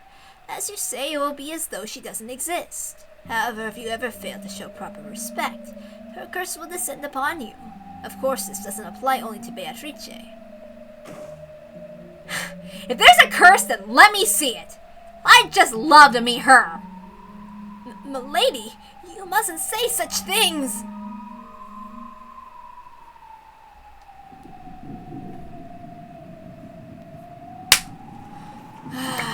Okay. It's so annoying to hear my name repeated over and over again. Anyway. Milady. You did a fine job today. Shannon, Goda, you guys know about Beatrice, right? Huh? Well, I do know of her, of course. Why do you ask? The two of them looked at each other. They looked like a pair who just heard a clueless person utter a forbidden word suddenly. Let's have it straight. Does she exist? That ghost? If it's a question of whether she exists or not, I would have to say that she doesn't. Probably. I'm sure she exists. Why? Have you ever met her? I've never met her directly, but... Shannon spoke in detail of how she sometimes feels a strange presence or see a silhouette while doing the midnight rounds. And each time she started, Jessica would immediately cut her off, saying that she must have seen it wrong or been mistaken. You haven't met her either, right, Goda? Of course not. However, well... He was being very evasive. Even a man as big as Goda was apparently unable to deny the existence of someone he never met. This really didn't sit well with Jessica. She was a resident of the mansion herself. They were acting as though someone else, someone she didn't know, was living here. Of course, she didn't like it. Wait a sec. Tell me that story one more time. Huh? Which do you mean? The story about the VIP room? Goda and Shanna had been recounting several ghost stories about Beatrice. One of those drew a reaction from Jessica. Yeah, that one! Sounds pretty cool! Goda and Shannon glanced at each other. After all, it hadn't been a cool story to either of them. You mean that you mustn't enter the VIP room at 2 in the morning? The one about how Beatrice returns to the VIP room every morning at 2? So you mustn't go near it? Yeah, that's it! Pretty cool! All the other stories are about people saying they heard or saw something Beatrice liked, but this one isn't. This one says that if you go to the VIP room at 2, This one says if you go to the VIP room at 2, you can actually meet Beatrice. Well, I wonder.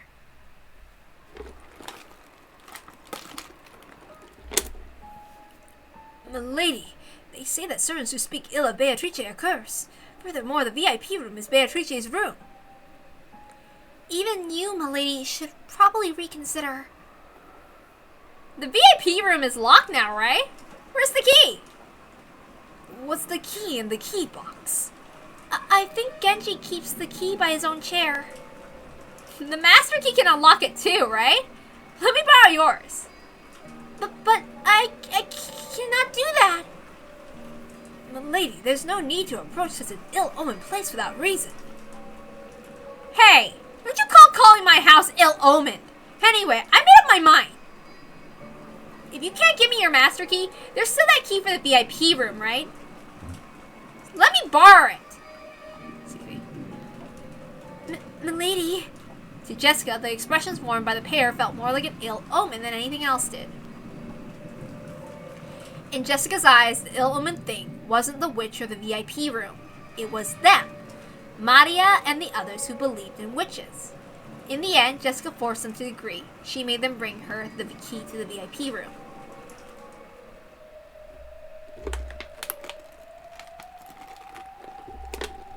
So you went on a classic test of courage to see if Beatrice would really appear in the VIP room or not. Pretty much. Still, I wonder why I was so fixated on doing it.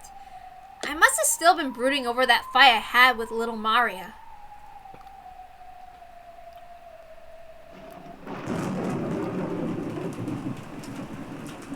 Oh, this one's creepy. It's fun too. Even if you actually probably know the trick behind it and all that stuff. Even if you know it's a prank.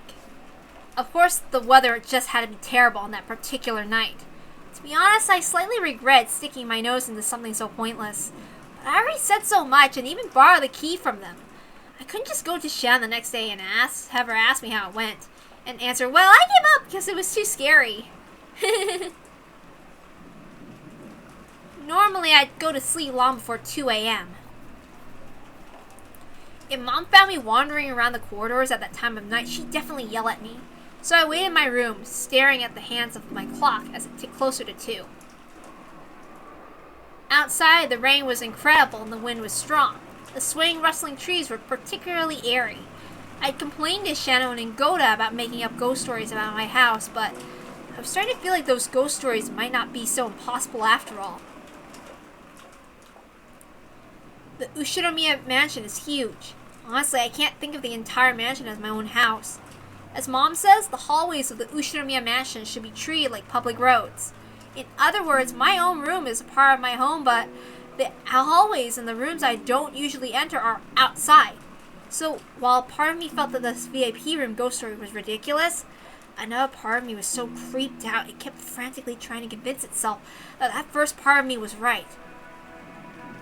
Only 10 minutes left till 2. If I want to be inside the VIP room at 2, I need to get there before then. Guess it's time. Sorry, but I'm not giving up that easy. Nothing's going to happen. I know that. It'll just be a stupid waste of time for a few minutes. I touched the doorknob to the door of my room, and was startled by how unpleasantly cold it was.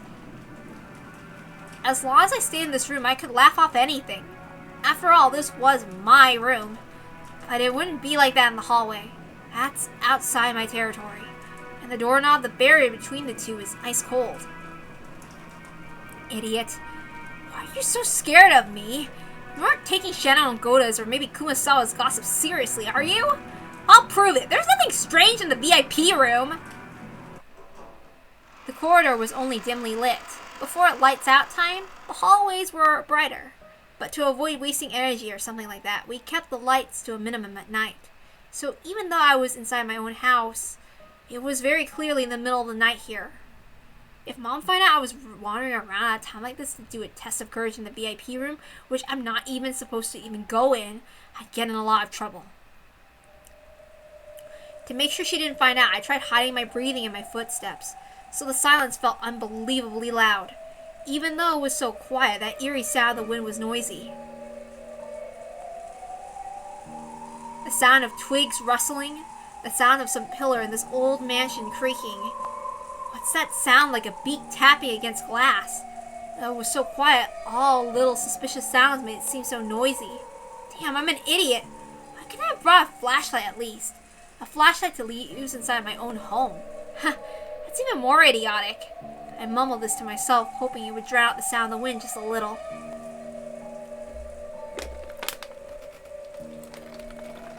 Then I saw it. The door to the VIP room. This is the VIP room, the room for important guests. However, as far as I knew, it had never been used before. None of the guests who came to this mansion were important enough to be given use of this room. Though I'd been clutching that key the whole time, it didn't feel warm at all. It still ruthlessly and icily tormented me. Or maybe that was a warning.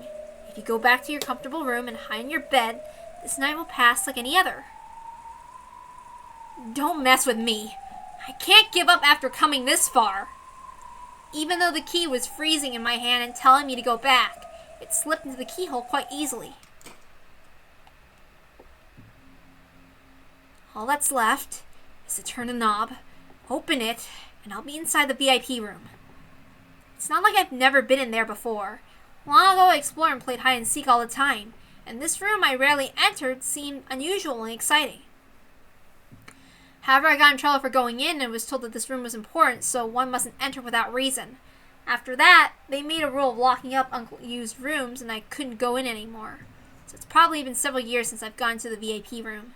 In fact, it might be more than 10 years since last time. The inside of the room was probably changed from how I remember it. Come to think of it, even then I felt there was something unsettling about it. Slowly, I pushed the door open. The door was light, and even after I let go of it, it kept opening by itself as though beckoning me in. Beyond it was a darkness as thick and heavy as ink. Even the dim light that peeked in from the corridor seemed bright in contrast. I stuck my head in, feeling about for the light switch next to the doorway. This was a horribly awkward and uncomfortable way to do it. All I really had to do was step inside and search for the switch from there. Unwilling to take even a single step into the room, I timidly stuck just my arm into the darkness and fell along the wall. There! The switch, which was hardly ever used, felt stiff and lifeless. However, once the light turned on, the darkness vanished in an instant. And there, exactly as it had been, as though not a thing had changed in all these years, was the VIP room. The curtain and bed cover might have been slightly different, and maybe the chairs and the like had changed too. Still, if I had to put it in words, I'd call it the feel. The stiff, lifeless feel of this room hadn't changed. If I hang around here, someone might find me. I'd rather not have Mom find me in here. I readied myself, and though I couldn't bring myself to enter this room when the lights were out, I finally entered. As soon as I closed the door, I felt an oppressive, suffocating sensation. All right, I've shut myself in the VIP room. Bring it, Beatrice. What time is it now? I looked around the room, but I couldn't see any clock. I'm not in the habit of wearing a watch around the house. Damn, now I'm not sure what time it is. Still, I know there's only a few minutes left at most. I tried to suppress my desire to use going to get a clock as an excuse to run away from this place. Even so, just standing around like this was boring. When I looked around again, searching for something to sit on, I found something strange. What's this?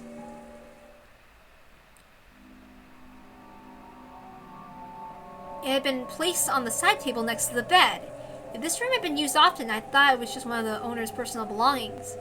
Yet no one lived in this room, so this can't belong to the room's owner. What is this, an offering or something? Creepy. It really did look like an offering. A small French doll was sitting on the side table. The doll's hair was gold. It was wearing a black dress. Just who managed to find this doll and where? There's no doubt that someone placed this doll here to symbolize Beatrice. Does that mean this doll is supposed to be the owner of this room or something? And looking at an offering like that to the owner, there sat a small plate with several cookies and wrapped chocolates. It was all wrapped out neatly and there was no dust piled up on the doll. In other words, both the doll and the offering were taken care of on a regular basis by the servants, kept in good condition along with the rest of the room. Taken care of? No, it's more than that. It looked like an offering, no, like some sort of worship, a prayer saying, "Please don't curse us." So even though the doll was more than eerie enough by itself, viscerally, it was even more unnerving to imagine it had been kept safe and worshipped in a place like this. Stupid. Am I supposed to clap my hands together and say, "Please don't curse me"? Jessica forced herself to look away from this bizarre doll. She couldn't bring herself to sit on a bed that wasn't hers. And again, she didn't really feel like sitting down on a chair either. She lost any desire to sit on anything in this room. I wandered about aimlessly, then peeked out of the window through the gaps in the curtains to stare at the dark, rainy night. What the hell am I doing? Hanging about in the VIP room this late just because the fight with Mari is still eating at me. This is totally pointless. Beatrice. Just when did this strange witch start living in this mansion? Grandfather's always yelling about Beatrice. This is apparently the name of his dead mistress. People started talking about how her ghost must haunt this mansion. There's that kid's horror story about the witch in the forest, which might have been a ghost story made by the adults to stop the kids from going in there. The portrait grandfather had hung in April was really striking. There was also that weird epitaph. The creepy words on that, which sounded like some sort of ceremony with human sacrifices, made the name of Beatrice seem even all the more unnerving. At some point, those stories mixed together, and now people say that the witch Beatrice exists. I don't believe in Beatrice, because I know she's just a fictional person made by the fusion of a few horror stories. The Beatrice who was grandfather's mistress probably did exist, but she wasn't a witch. The story of the witch of the forest was made up by the adults to prevent the kids from getting lost in the woods. But that was just a made-up story, not reality. In fact, I heard that the adults here once scared the kids with stories about wolves living in the forest. Apparently the kids realized that the wolves couldn't possibly be there, so it was changed to the witch. When the portrait was hung, that once vague character suddenly had a face, and people acted as though she'd been around since long ago. That's right. It's all a ghost story someone made, a fiction. And Maria calls Beatrice her best friend. The servants worship her like a household shrine. I just don't get it, and it creeps me out. The sudden ring of the phone made me jump so hard I thought my heart would explode. There was a phone on the bedside table from across the one from the doll. It was ringing noisily. However, I was only surprised by the first ring. By the time it had rung 3 times, I regained my cool enough to grumble about this being a prank done by someone trying to scare me. If I rushed to pick it up, I'd probably hear someone laughing at me saying, "Were you scared?" I thought about ignoring it instead, but it kept on ringing incessantly. It's a pretty loud sound to have going on this late at night. If Mom somehow manages to hear it from her room, I'm screwed. Okay, I've got it. Might as well say you scared me or whatever. I decided to pick up the receiver. I'll just say, that surprised me. And maybe follow that up with, it looks like Beatrice didn't show up after all. After all, this is my victory in a sense. Hello? Ah! Hi, Beatrice! Huh? Maria? I don't get it. Did I hear that wrong? Why would Maria be calling here? Hello? Thanks for teaching me that fun song last time. In return, I'm gonna sing you a song, Beatrice. I just learned this one. Ah! The voice, the intonation, the manner of speech, all of it clearly belonged to Maria. But what's she talking about all by herself? Maria just kept talking happily as I stood there stunned and unable to interrupt. Eventually, Maria started singing an old familiar kid song that even I knew. I don't get it. Maria? Hello? Wait a sec, stop singing! What's going on? I don't get it! Hello? Huh? The voice and the lights, everything disappeared. In the pitch black, I couldn't see anything. I couldn't tell what was happening. I don't get it. What's going on?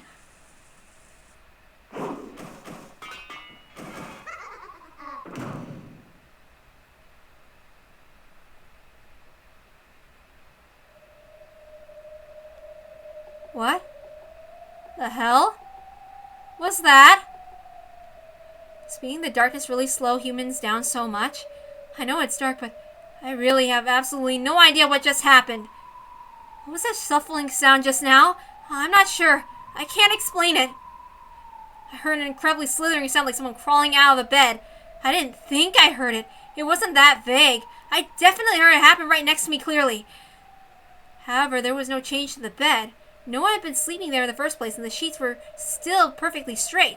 Someone had crawled out of the bed and had laughed in a creepy voice before leaving the room. That's what it felt like. Felt like I'm here and the bed's right there. I'm not the only one in the same room. I'm right next to it. So why am I so unsure about what happened just a few seconds ago? I gripped the receiver, which had gone completely silent, and waited there all alone, unable to move, in a quiet room that seemed exactly identical to the one I entered. Huh? What? If nothing's changed since the beginning, I can just pretend that the last minute or so didn't happen. And yet, if something has changed, that would prove that something really did happen. The hell? Where'd it go? Did it fall to the floor? No, it's not there. No matter where I look from whatever angle, it's not there. The offering plate with the cookies and chocolate is still here, but the thing they were being offered to, the doll's gone. No way. Then what just happened? Is the Beatrice doll supposed to have been cackled out loud and left the room? No, that crawling sound was too loud to have been made by a doll. It was a noisy sort of sound like a kid playing with a blanket and using it as a cape. Then what? Is that Beatrice doll supposed to have turned into a human and then run cackling from the room? No way. After that, nothing happened. The doll alone disappeared and nothing else changed. In the VIP room that completely remained unchanged and was filled with only the sound of the wind and rain, I stood there too shocked to move.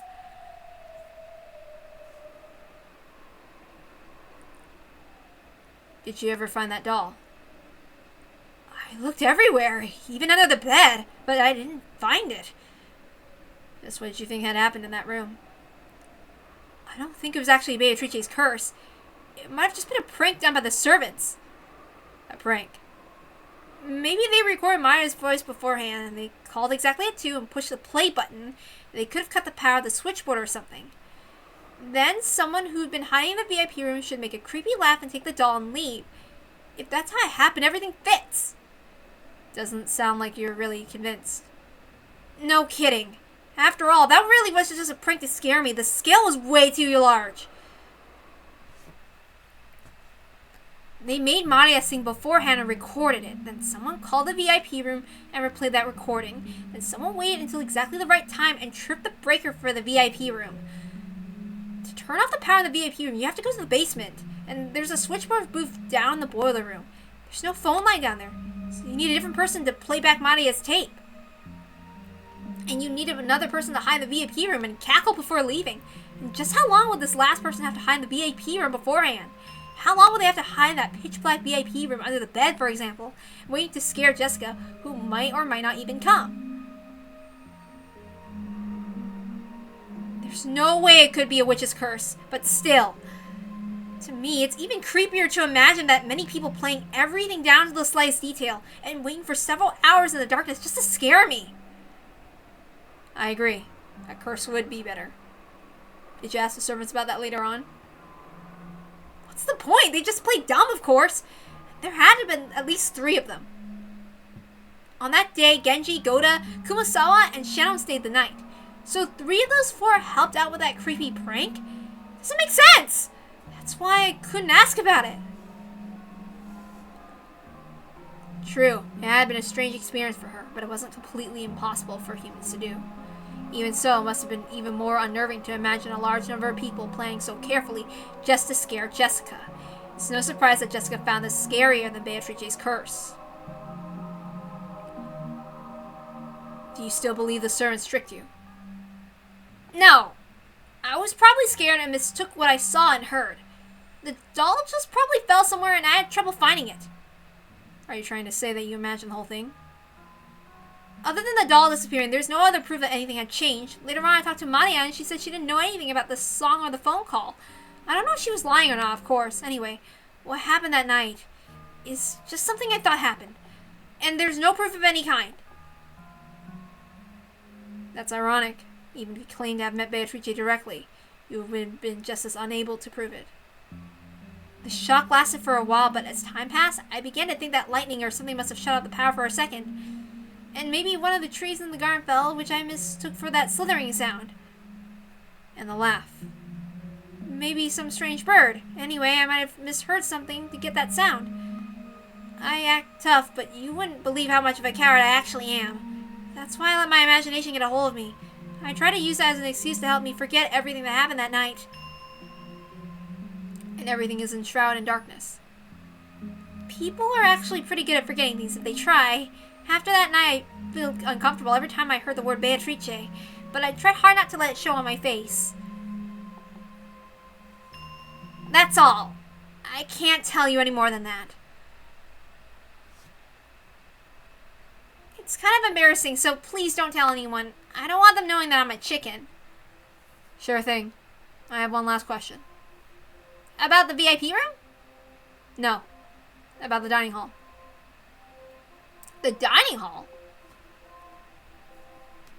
On the day of the family conference, just before your ghost story, all the relatives were gathered in the dining hall, right? Yeah, except Ballard hadn't come back to the family yet. Everyone else was there. Everyone except grandfather, of course. And Angie wasn't in the room because of her stomach ache. Her seat was right next to yours, wasn't it? Yep. Was that seat to your right? Yeah, the seat to my right. Why does it matter? Wait, that's strange. Why did the... That's enough. Try not to think. You'll just get a headache. What's up, Jessica? Why the confused look? Well, right. Left. Huh? You're so weird. How's it going, Will? Have George and Jessica told you anything useful? A bit. That ghost story about Beatrice was pretty fun. A ghost story? What kind of story? The one about Beatrice's ghost appearing in the VIP room at 2 in the morning. It was pretty creepy. I've never heard of that. I don't know who put that out there, but that'd be really rude making up ghost stories about the woman our head is indebted to. A model answer. What? Do you know about the epitaph, Leon? Epitaph? What epitaph?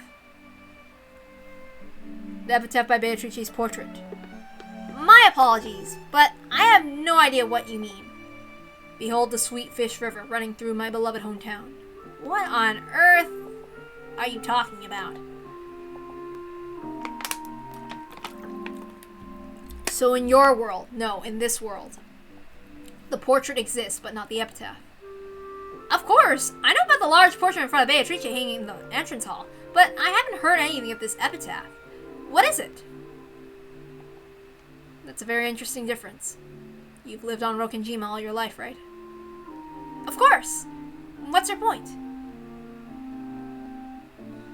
When you were a little kid, you were told not to go near the woods, threatened about it. Yes!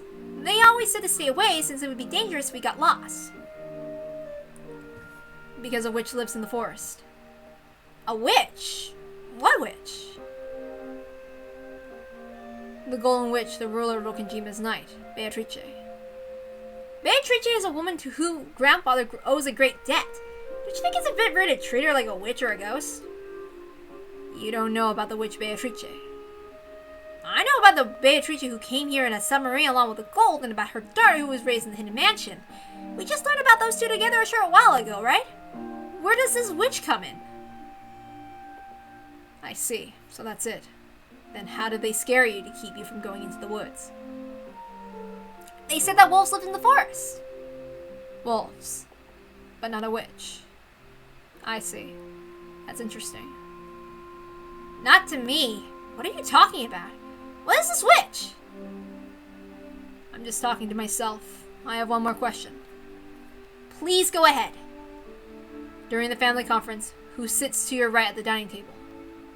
My little sister Jessica sits right across from me. The next in rank is Aunt Ava's son. So, George is the one on my right. What's your point? I get it. It's all mashed together in a confusing mess, but it is interesting. Well, I'm still in the dark here.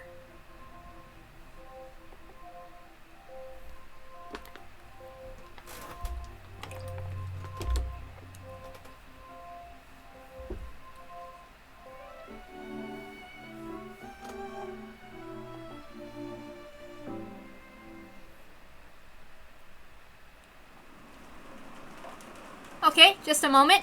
Gonna take a break.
Okay, I'm back.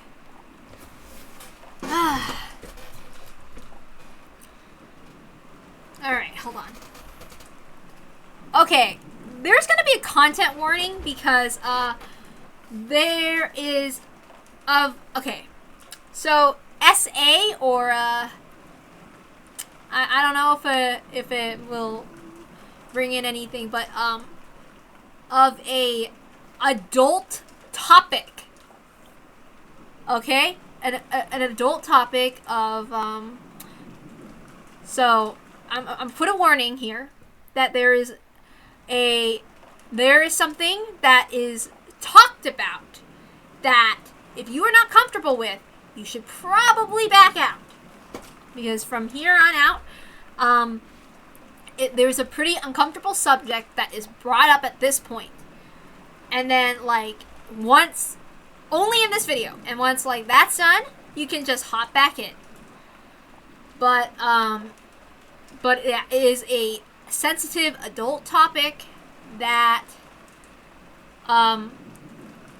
assault, but a sensitive adult topic, not, I don't know if I can say it, okay, but, you know, the forcing things, okay? Just as a warning, as in, the subject of, you know, doing things to others that shouldn't be done. Okay, I can't, you know, a sexual topic. Okay, you get it now, right? That's your warning. SA, okay? Assault, and then like I just said the S word. All right? I don't know. All right? That's your warning to back out while you still can if you're not comfortable. After that, the rest of the video and like the other streams, they won't have this topic brought up. So, it's just this one. Just at this point. All right? Just giving you a warning. All right, there's your chance.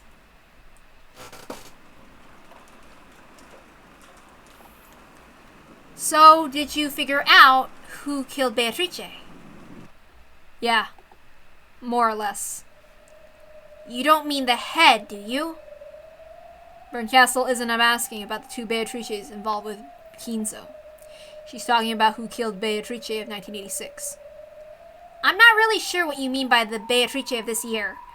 What's all this about a witch called Beatrice? And then there's what we were talking about just now, and that epitaph too. Isn't it about time you explain all this to me? Alright. No point in stringing you along. Let's start from the beginning. Who is this witch Beatrice? Strictly speaking, it isn't a person. It is the concept known as the witch. Beatrice, the Golden Witch. You mean the ghost stories themselves? To be more specific, even the ghost stories are only one of the elements that create the concept. You've lost me. Ghost stories are normally told in second person or third person. However, someone started telling those stories in the first person. You mean someone started claiming that they were Beatrice? The legend of Rokenjima's evil spirits and the made-up story for keeping kids out of the forest. These were combined with Kinzo's constant cries of Beatrice, Beatrice, and gradually became the legend of the witch. Ushiromi and Maria became entranced by that fictional witch and begged for the chance to meet her. And then someone answered her call. I'm still not following, but I'll just nod and tell you to keep going. What do you mean by answered her call? Because of Ushiromi and Maria's unfortunate childhood history, she became obsessed with the occult. Someone felt sympathy for her and acted the part of Beatrice and played with her.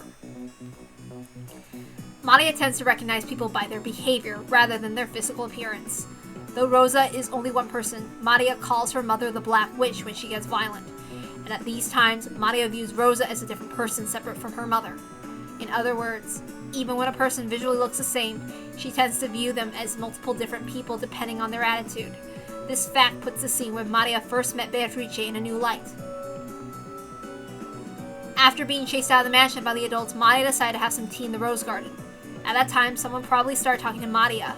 Then, when they heard about this occult-loving girl talking happily about how she wanted to meet the witch Beatrice, this person acted as though Beatrice was possessing them. On the outside, they didn't look like Beatrice. However, when their manner of speech and behavior changed abruptly, Maria would recognize them as a different person. That's why her appearance was so sudden.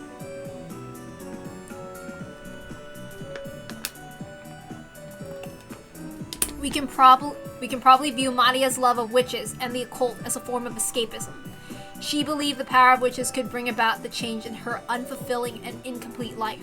That's why she wanted to believe that witches exist. She thought that believing could make her happy.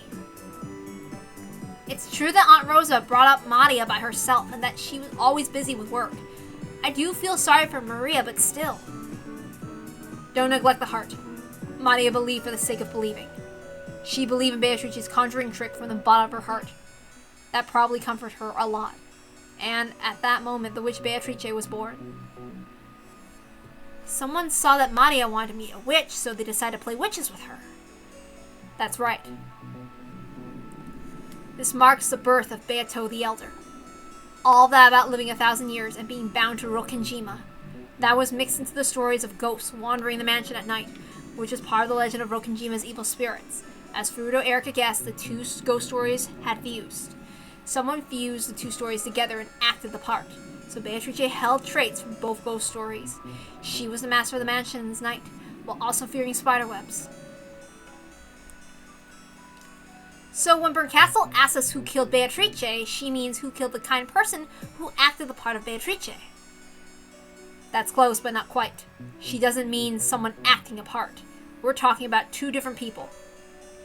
Just like how in Maria's eyes, her mother and the Black Witch are different, separate people, Beatrice and the person who played that part are also different people. It was just like Mariage Sorcière. One person would be the creator, and the other would acknowledge those creations, thereby nurturing the illusion.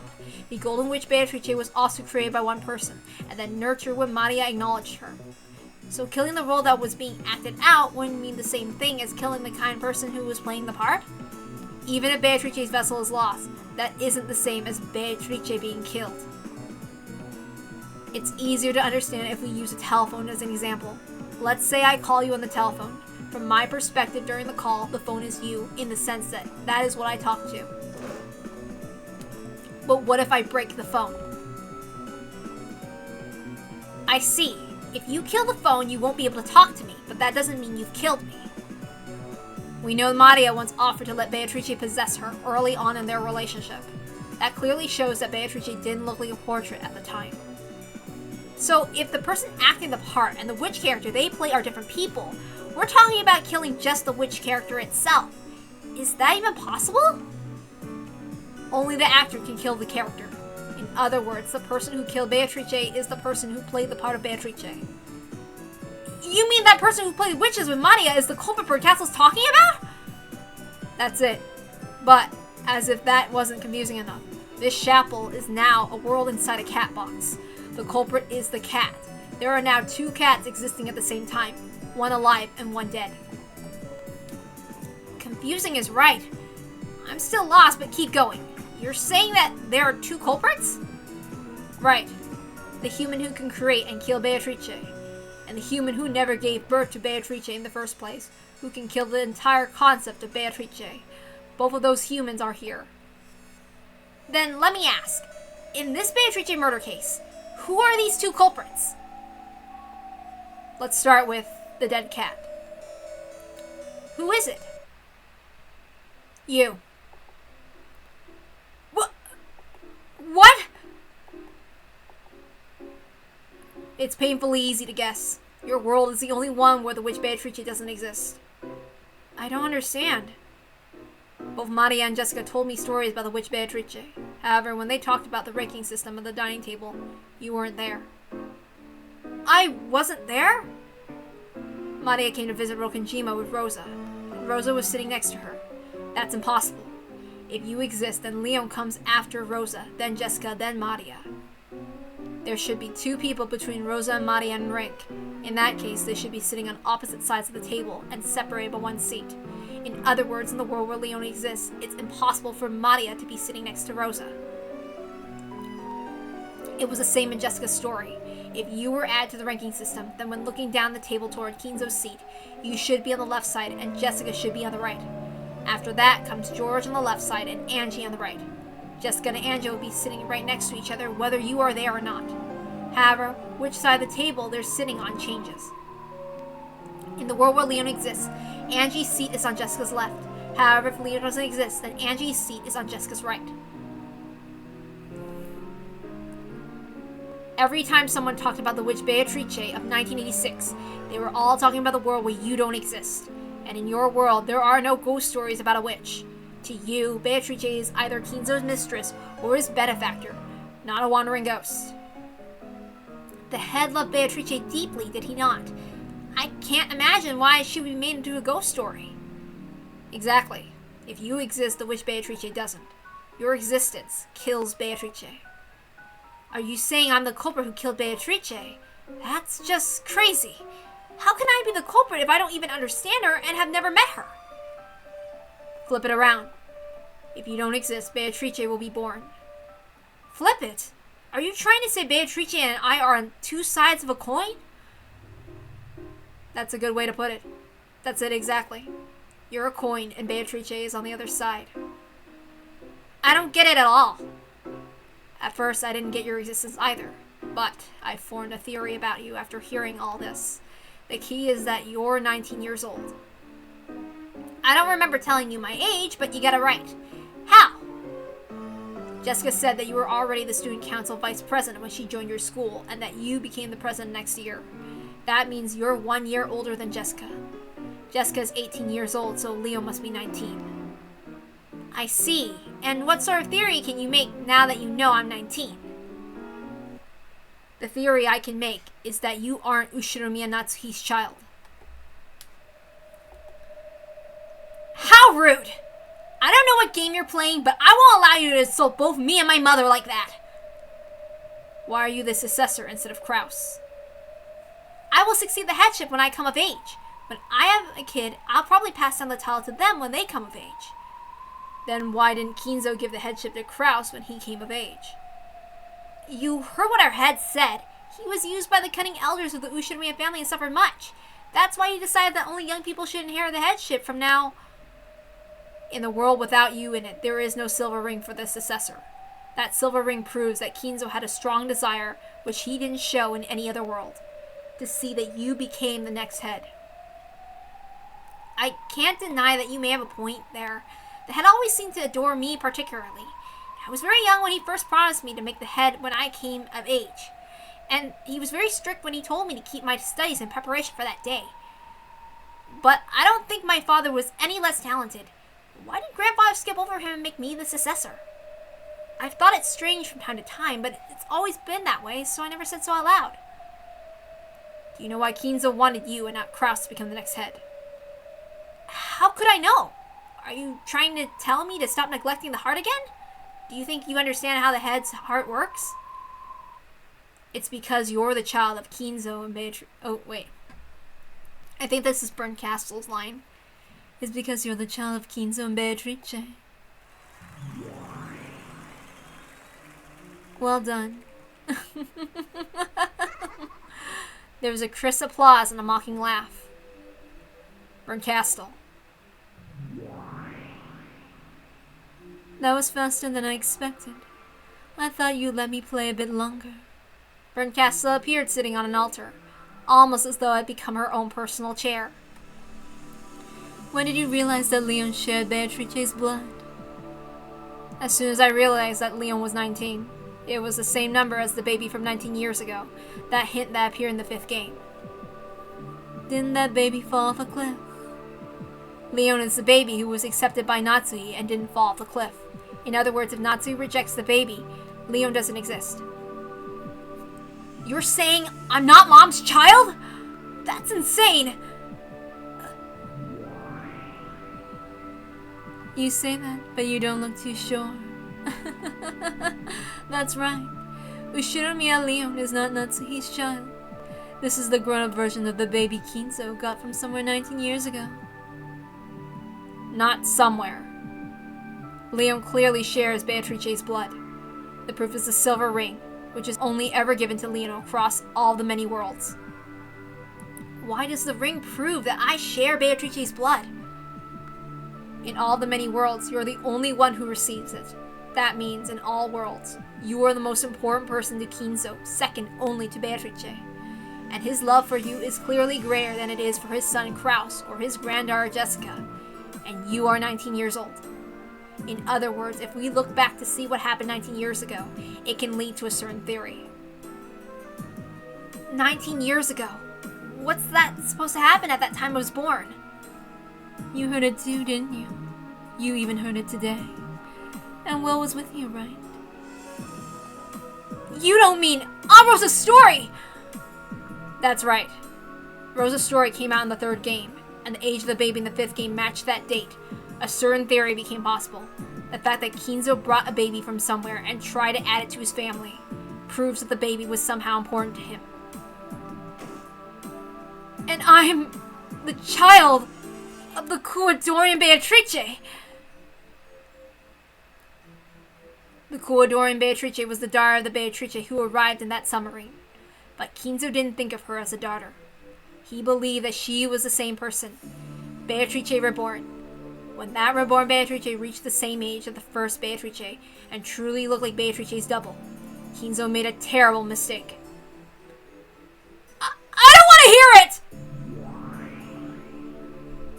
That's how it is. Kinzo got Beatrice pregnant with Beatrice. And then he got that Beatrice pregnant with you. So you're both Kinzo's child and Beatrice's grandchild. If we consider Kinzo's heart, This is an inevitable theory we will reach for explaining why he treated you so specially. He regretted his mistake so much that he tried to make you his proper grandchild.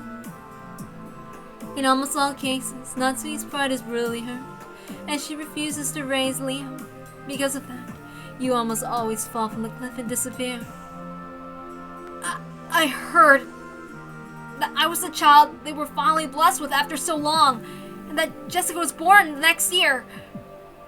If you really never suspected that Natsui wasn't your mother, then you should thank her in this world. The reason you never realized the truth is because she's shown as much affection to you as she did to Jessica. There's no need to thank her. After all, it took a dizzying span of time just to find a fragment with you in it. Mathematically speaking, there is actually a 2,578,900 out of 16 out of 2,578,917 of a chance of her refusing to raise you.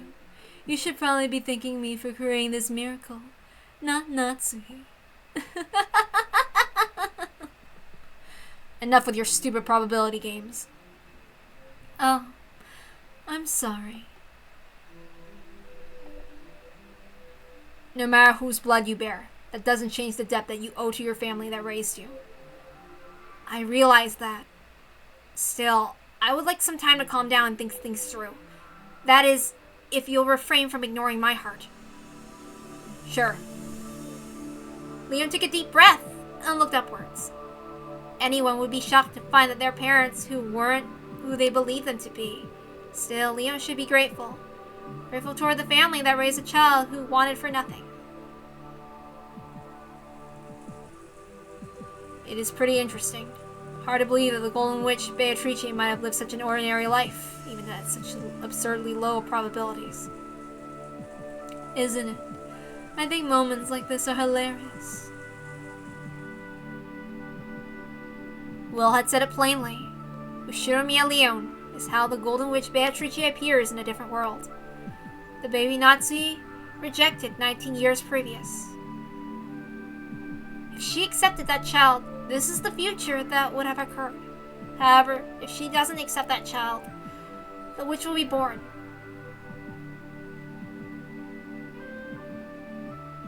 The baby whose birth was not celebrated becomes a witch.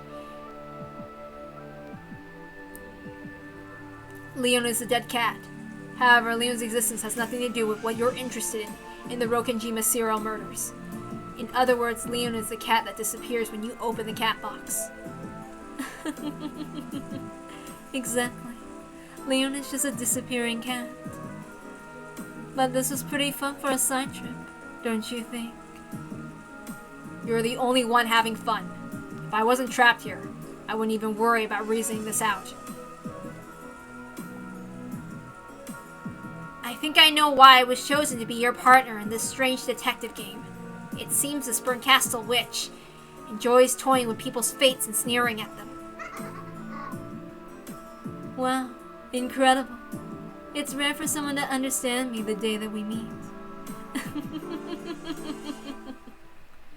Apparently, I become something that gets called a witch in another world. And apparently I'm the cause of some sort of crime. Is that my sin? It's no sin of yours. You are you. How things would be if the coin were flipped the other way around isn't your problem. Thank you. Even so, I don't think anyone would be pleased to hear that they caused some sort of trouble in a world of a different fate. Please tell me, what do I do in that other world? Burncastle. Should we show the fragments to this kid?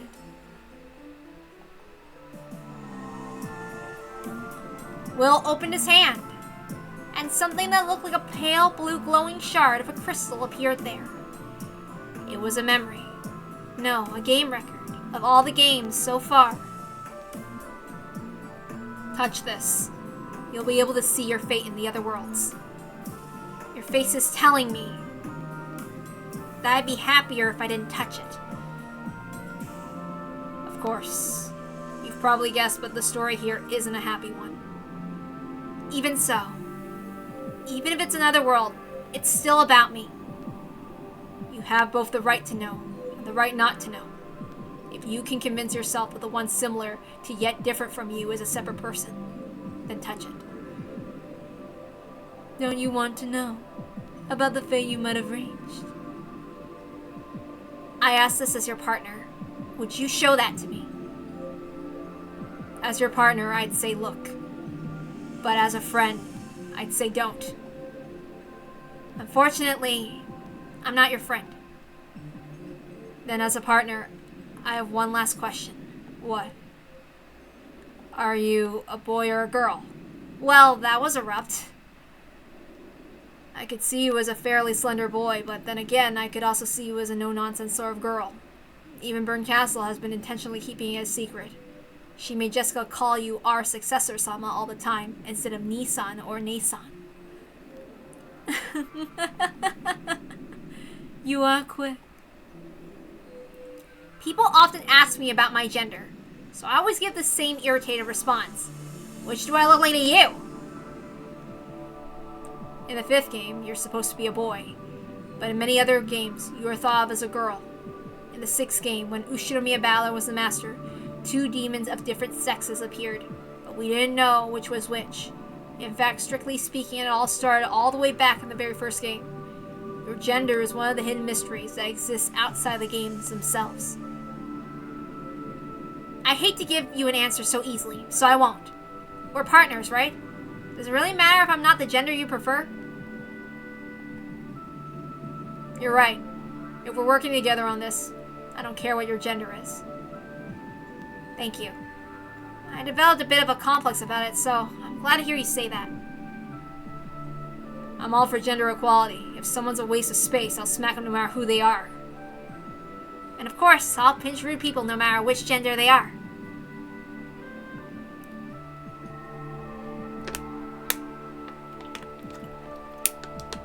Leon slowly reached out and touched the fragment. Oh wait, hold on. Leon slowly reached out and touched the fragment. A moment later, Leon seemed to undergo a violent bout of dizziness and silently slumped over like a puppet with his strings cut. It was no surprise. When people who don't understand parallel universes have many different fates jammed into their heads, they tend to feel like their brains are swelling and their sense of self is melting away. Leon seemed to have lost consciousness.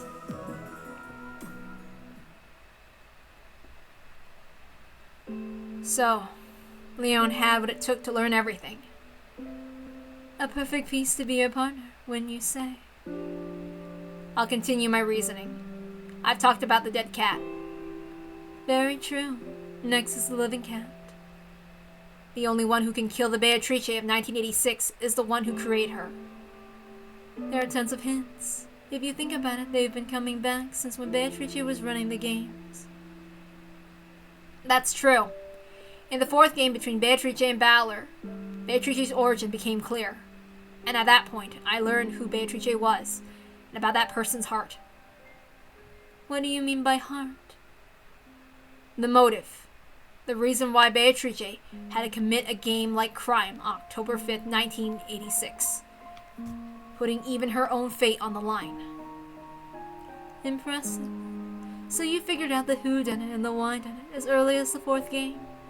Then what about the howdunit? Once you know who the culprit is, theorizing about the howdunit isn't impossible. Those link closed rooms in the 3rd game were a pretty nice job. Almost made me feel like applauding. And the who am I? From the end of the 4th game? The culprit who can kill everyone at 24:00 on October 5th, no matter where they are.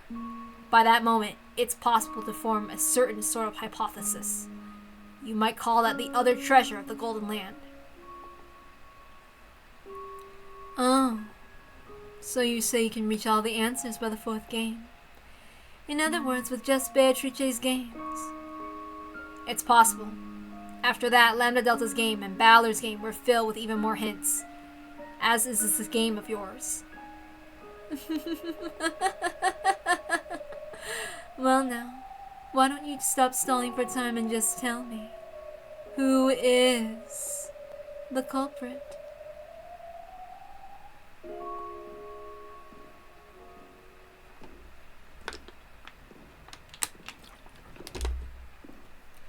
At that moment, though there hadn't been anyone but them in the chapel, small footsteps rang out. That silhouette slowly walked up to Will and Berncastle and gave a small bow. So you've come.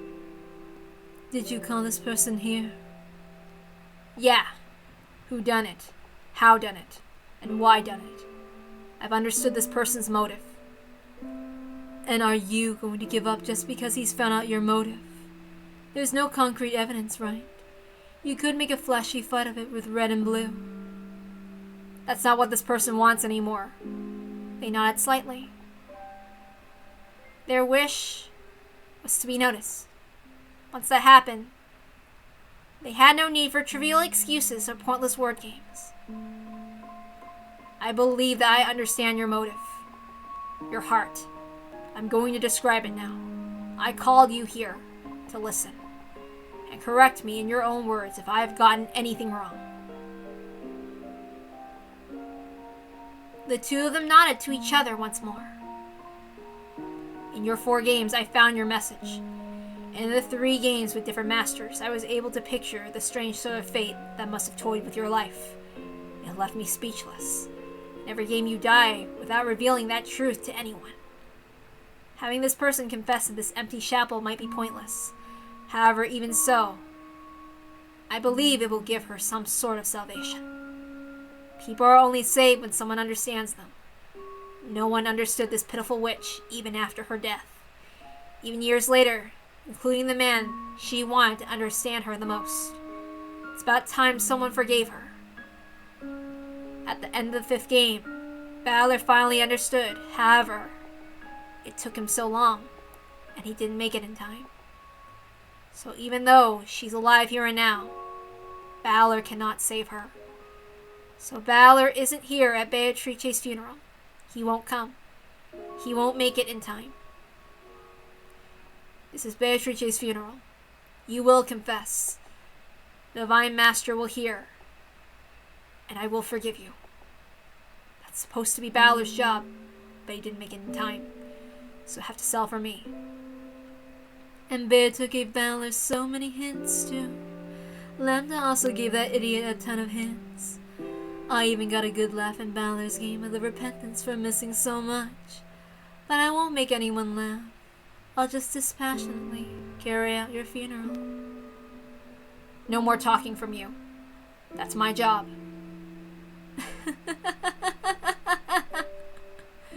If you're ready, let's begin. No one will rush you. When Castle has closed off time for eternity, until your funeral ends, you have as much time as you need to prepare yourself emotionally. The silhouette slowly shook its head. It come here because it was already prepared. Will nodded to show that he understood. The two of them looked into Berncastle's eyes, and Will spoke out clearly. This is the culprit.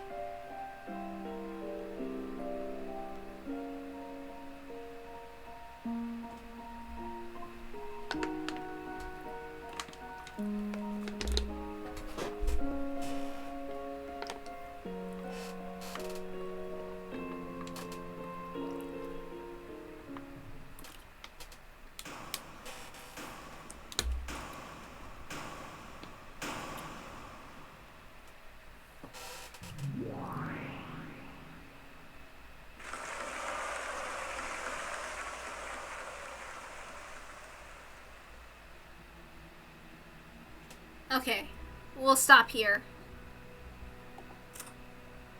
Okay. So we will read this part. Claire Vox of Bernard. I think it's supposed to say Claire Vox Bernardis, but whatever. Created by Berncastle to be a reader, or perhaps a substitute actor. Technically, she is a vessel used to personally personify Beato in her game. Therefore, she has no personality of her own. In that sense, perhaps she is not a person, but a tool. Her name signifies her position, the final guide in Beato's game. Okay, so where else are we? Okay. Alright. Any other tips? Nope. Well, see you tomorrow. And I hope my job interview goes well. Anyway, goodbye!